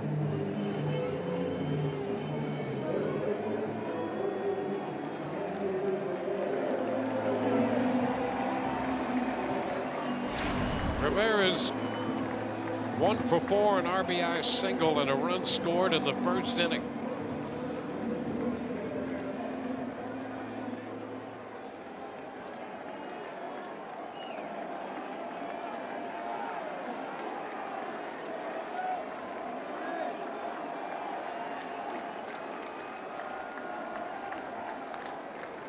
Erasmo Ramirez against Hanley Ramirez, and the pitch is foul.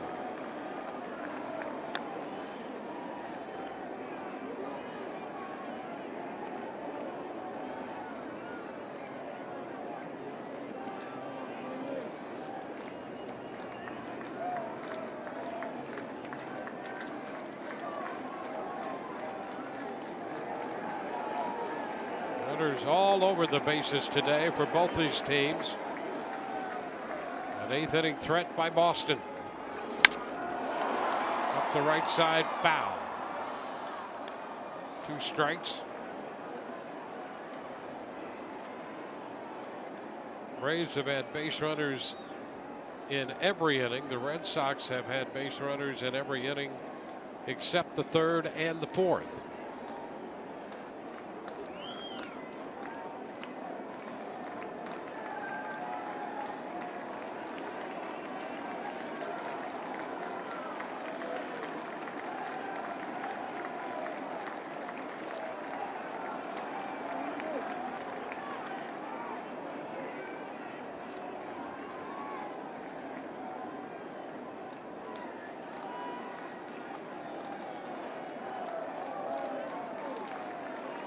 Erasmo Ramirez to the plate, and a tapper.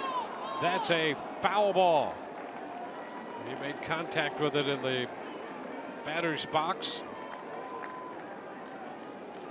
so the count remains 2 strikes. That's how close it was. Kurt Casale jumping out there. He'll let the umpire make the call. He's going to try to make a play.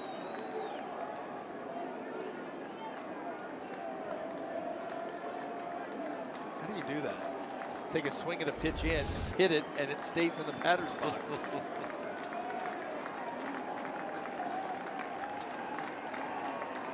Another 2-strike pitch.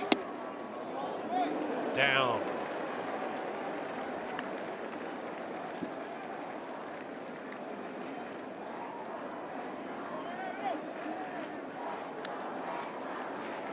One and 2.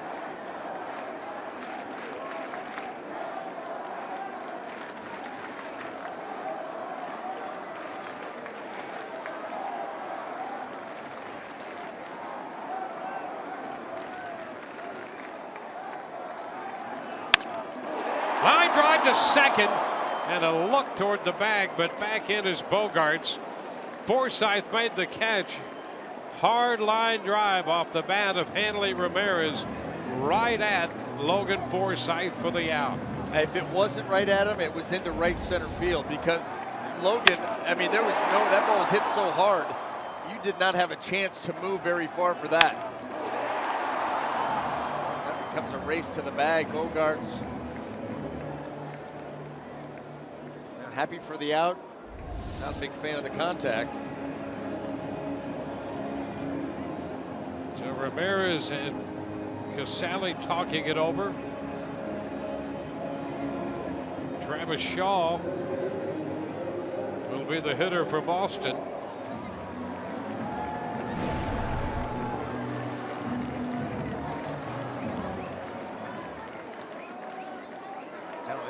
2 with Kevin Cash. Dana Evelyn warming up in the bullpen, the lefty, and electing here to stick with Ramirez. But you know, Ramirez very effective against left-handed hitters because of that changeup.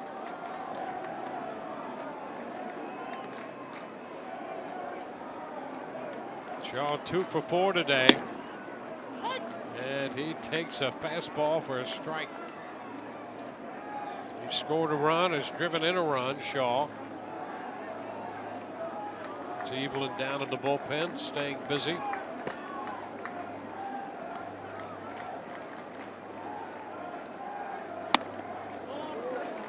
Away. 1-1. Rays employ the shift here against Shaw. Evan Longoria, the only man standing on the left side. He's right there. Tim Beckham.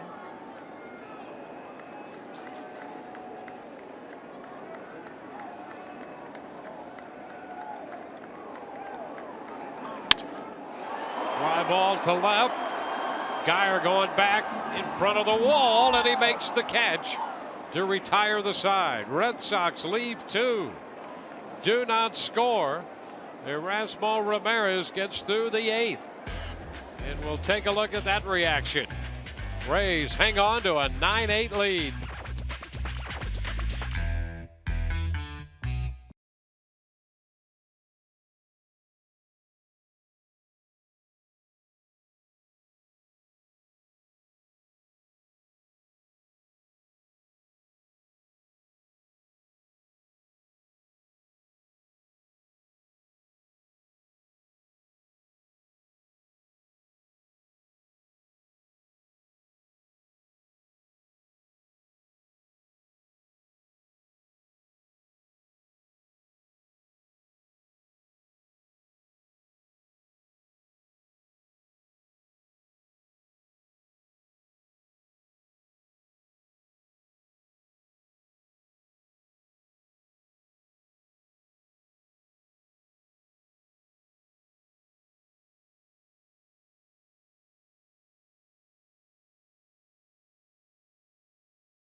Trailed 5-1 at one point.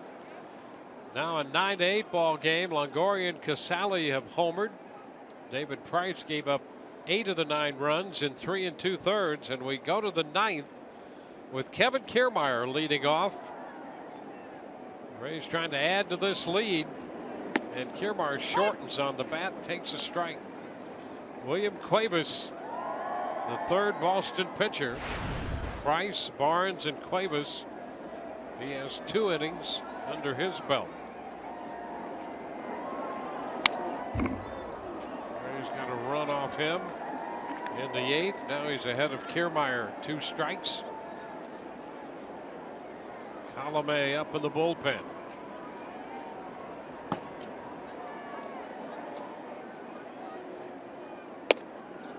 Upstairs, 1-2.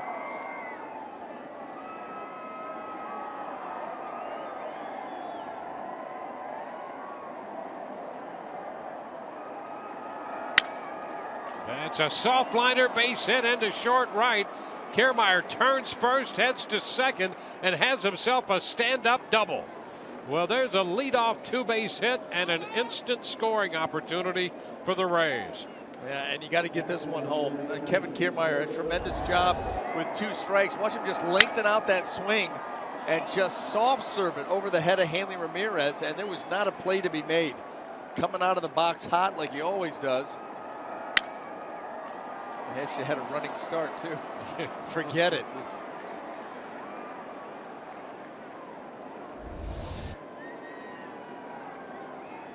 So here is a great opportunity now for the Rays. Kurt Casale, the hitter. Kiermaier on second and nobody out.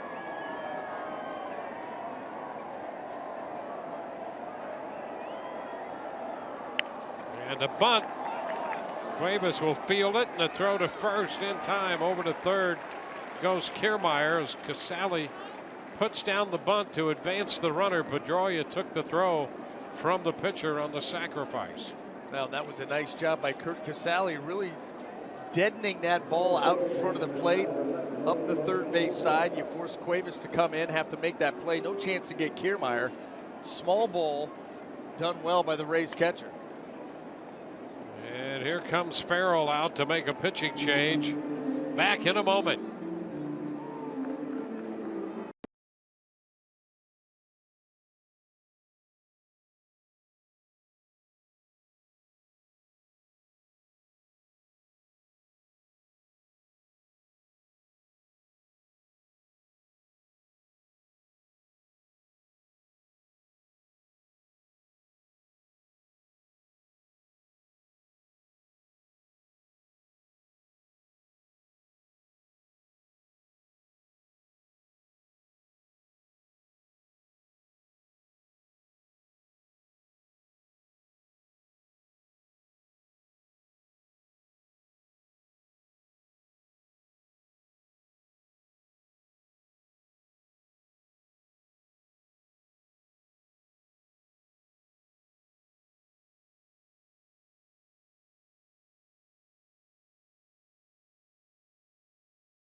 In full swing, and later today, Miguel Cabrera and the Tigers take on division rival and reigning World Series champion Kansas City Royals. Coming your way at 6:30 Eastern in a game you can only see on FS1 or watch it live on Fox Sports Go. Fenway, the Red Sox bring on their fourth pitcher. David Price worked 3 2/3, Barnes 2 1/3, Cuevas 2 1/3, and Noe Ramirez, who was in the game for the 9th inning last night, comes on in the 9th inning today. Well, what John Farrell needs from Noe Ramirez right here more than anything else is a strikeout. He's got 10 in just over 8 innings of work, but also 6 walks. Look at Forsythe, a good situational hitter here. Got the runner at third with 1 man out. Infield comes up. Forsythe with 2 hits, 2 walks in the game. He struck out back in the second.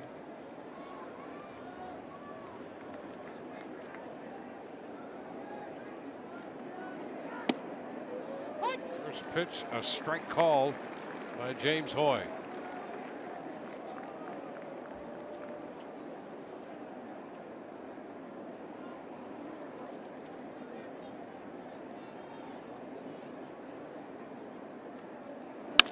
There's a base hit into center field to get the additional run home. Logan Forsythe comes through, picking up his 3rd hit of the day, and now the Rays have a 10-8 lead. Big hit for the Rays right there. Now lightning quick hands on a ball that was in. Noe Ramirez got ahead of him with the fastball, tries to come back in with one. Inside out.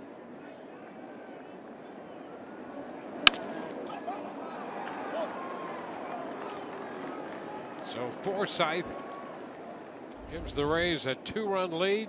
Now he's aboard at first. Here's Brandon Guyer. That's a strike. Geyer with a couple hits, and he's been hit twice today.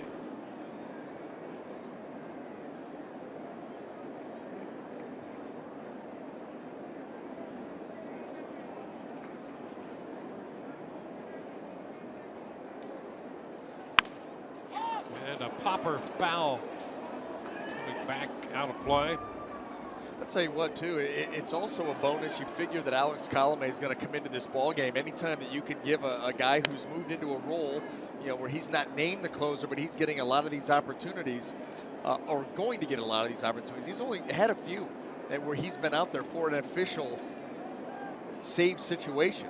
And so, tough venue, Fenway Park. They did it the other night after the home run by Kiermaier. Got him 2 more, so he comes in with a 3-run lead. Now they add on another one. He's got a 2-run lead as it stands now.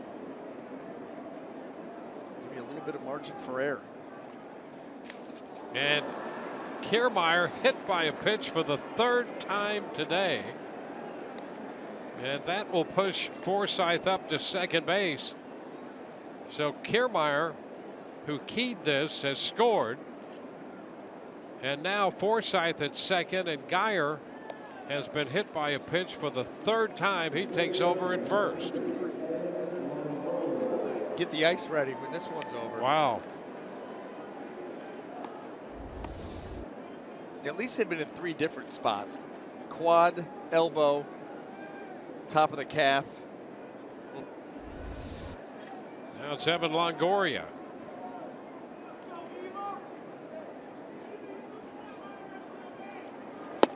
Oh, and a big cut there on the first pitch. Hunting the fastball, strike 1.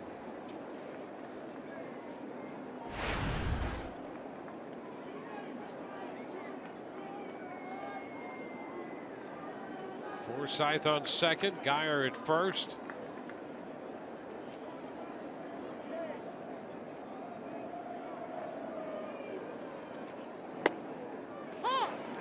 Two. Evan homered in the 3rd. He doubled in a run in the 4th inning.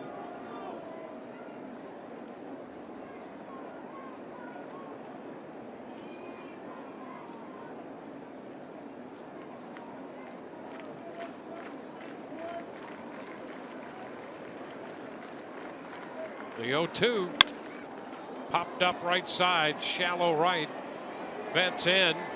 And he's there to make the catch in between Brantley and Pedroia.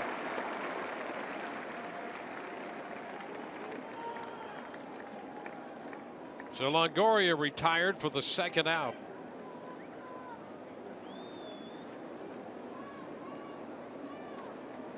Well, Steve Pearce is due, but with the right-hander Ramirez out there, Dickerson will be the selection.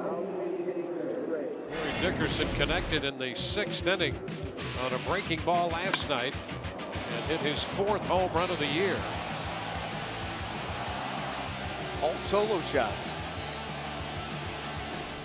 That ball was, oh, listen, he came over here with that pedigree, a lot of power. And when you see him swing, he's a guy that does not get cheated, gives you that little helicopter action, high finish. Well, he connected last night against Rick Porcello.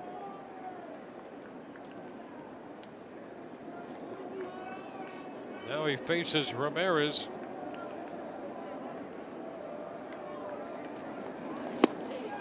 And takes a big cut, strike 1.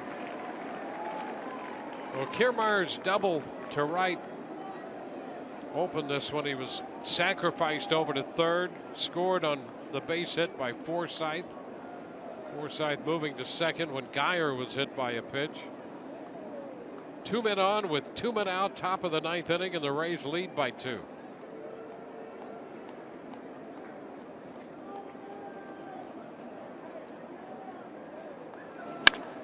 Shot toward the gap in right center. That's going to be in there. Bounce to the wall. Forsythe score. They're waving Geyer in. He will score a pinch hit double for Dickerson, and the Rays break it open in the 9th inning. Big pinch hit, 2-base hit to chase home 2 more. And the Rays now lead by 4, 12-8. And now you take away the save opportunity from Alex Colomé. This offense here exploding in the 9th inning, and Dickerson, a big reason why. That pitch catching way too much plate, and he just rips it out into the gap.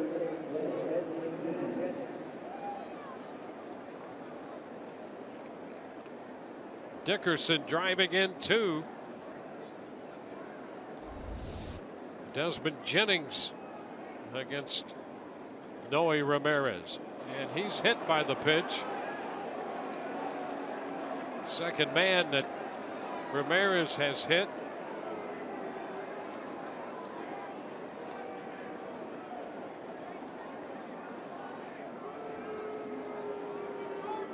Carl Willis comes out of the dugout, the pitching coach for the Red Sox.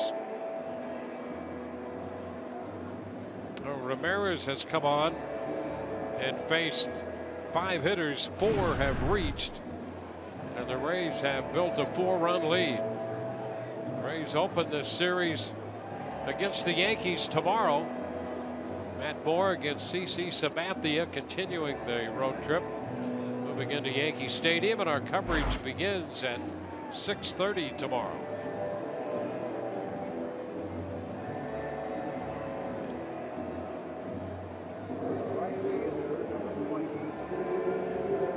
Steven Souza Jr. will be up here. He drove in a run with a base hit in the 4th. Picked up another run batted in with a double in the 8th.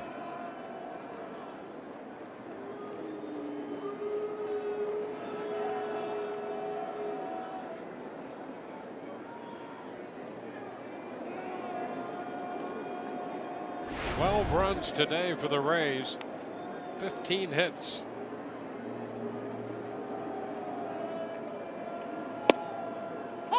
Strike called at the knees.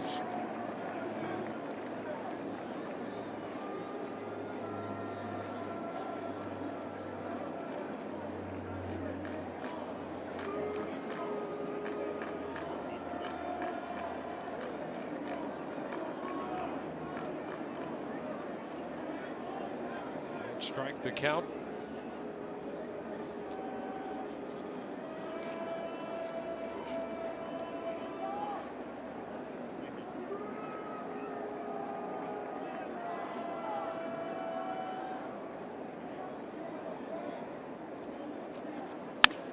Ground ball towards short. Bogaerts gets the force at second, and the Rays have sent 8 men to the plate in the 9th inning. Add some insurance. Rays lead by 4.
From Fenway Park, the Rays and the Red Sox go into the bottom of the 9th inning.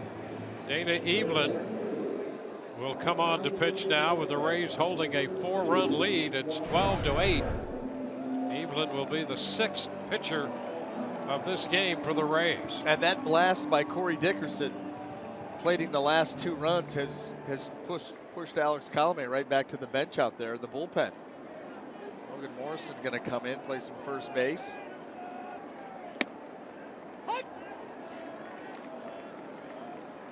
Evelyn throws a strike to start this inning.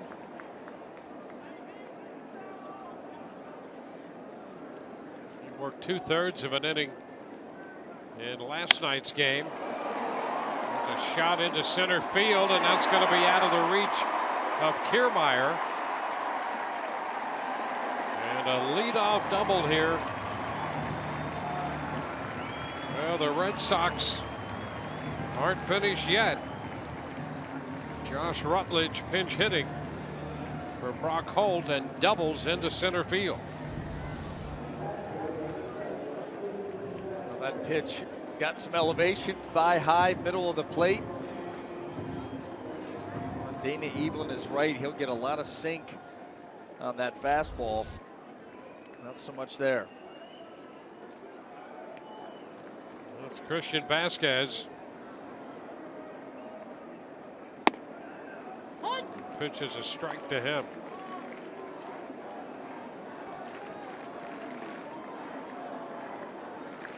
Vasquez with a couple of bases on balls, 0 for 2.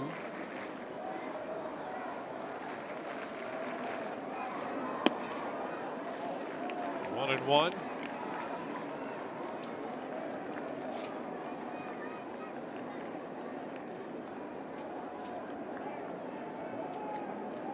Evelyn faced Vasquez last night and struck him out.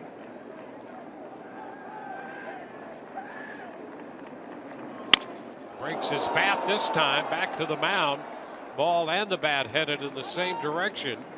And Vasquez is out pitcher first, with Beckham retrieving the barrel end of that bat, holding at second Rutledge. Look out. Avoid the bat, make the play. It's well done by Dana Evelyn. Chris Young I don't even emerged, think, and he's going to hit for Bradley. I don't think he gave that bat coming by him a second thought or even a look. That's focus. That is focus. Well, you see that ball coming out towards you, and you're thinking about that's out number 1, baby.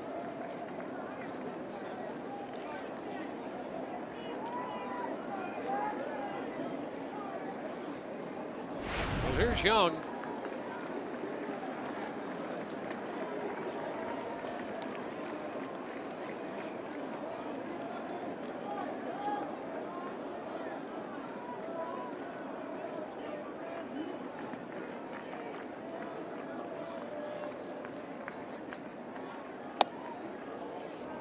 Ball, no strikes. Young brought over essentially to face left-handed pitching and give them an option in left field.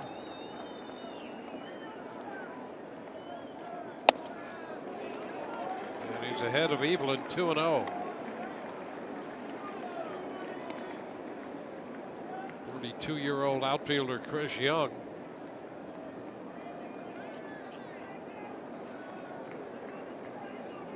Betts is on deck.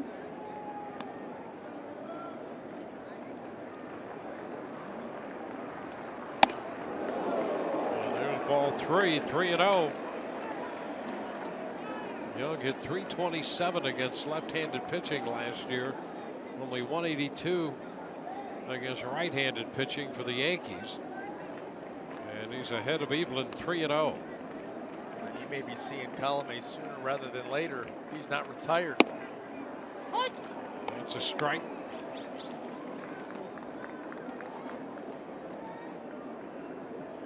Three and one now.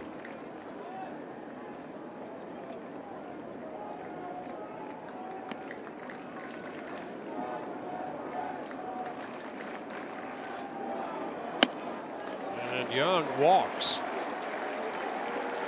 A double and a walk, 1 out. And Kevin Cash comes out.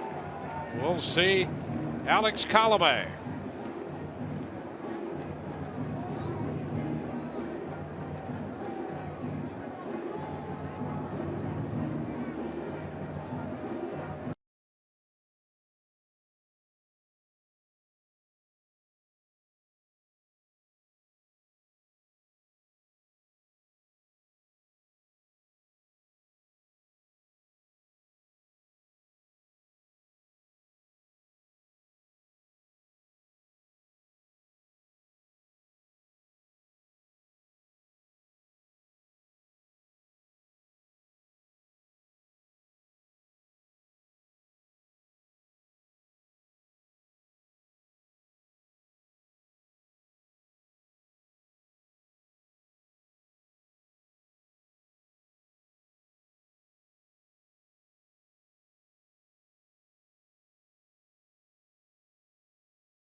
Well, Matt Moore is going to make the start for the Rays when this road trip moves into New York tomorrow night.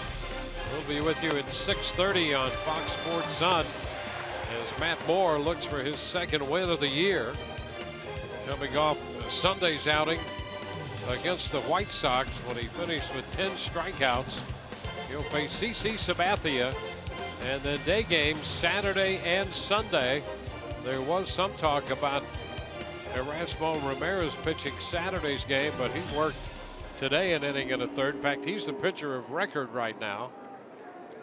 And Alex Colomé enters this game, pitcher number 7 for the Rays. And Mookie Betts is the hitter with runners at first and second and 1 out. High pop foul down the left side. Is it going to be fair or foul? That ball is a fair ball and caught by Geyer. And now a move up to third base after the catch by Rutledge. Boy, that was towering down the line and came back, and Geyer stayed with it. Listen, there's been some funky balls out there to left field, especially balls hit high in the air. We've seen a couple of times the outfielders between Brock Holt and Brandon Geyer take weird routes to the ball out there. That ball was up and out over the crowd in left field, and Brandon Geyer stayed with it, and it kind of blew and drifted right back to him, and he was able to make the play. Boy, if there's ever an example where you never give up on anything, that is it. Yeah. That was clearly going to be a foul ball off the bat as you watch it head down the left field line, and it came right back into play. First and third, here's Dustin Pedroia. The pitch down, blocked by Casale, dug out.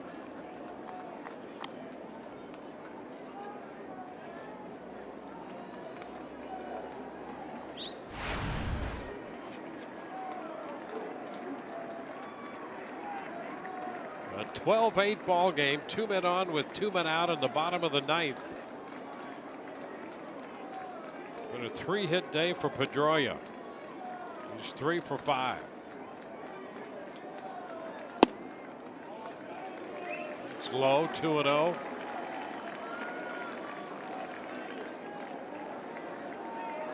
Evelyn got 1 out, gave up a double and a walk.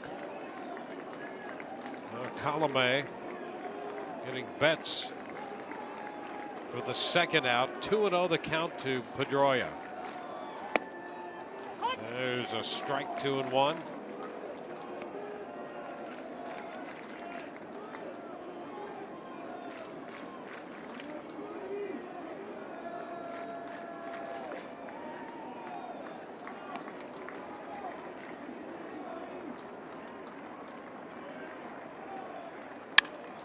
Fly ball into right. Souza Jr.'s there, and the Rays win it. They win the series 2-1 with a 12-8 victory over the Boston Red Sox here at Fenway today. And boy, what a game this one turned out to be. For the Rays, 12 runs, 15 hits, 3 errors with 12 men left. For the Red Sox, 8 runs, 15 hits, an error, and 11 men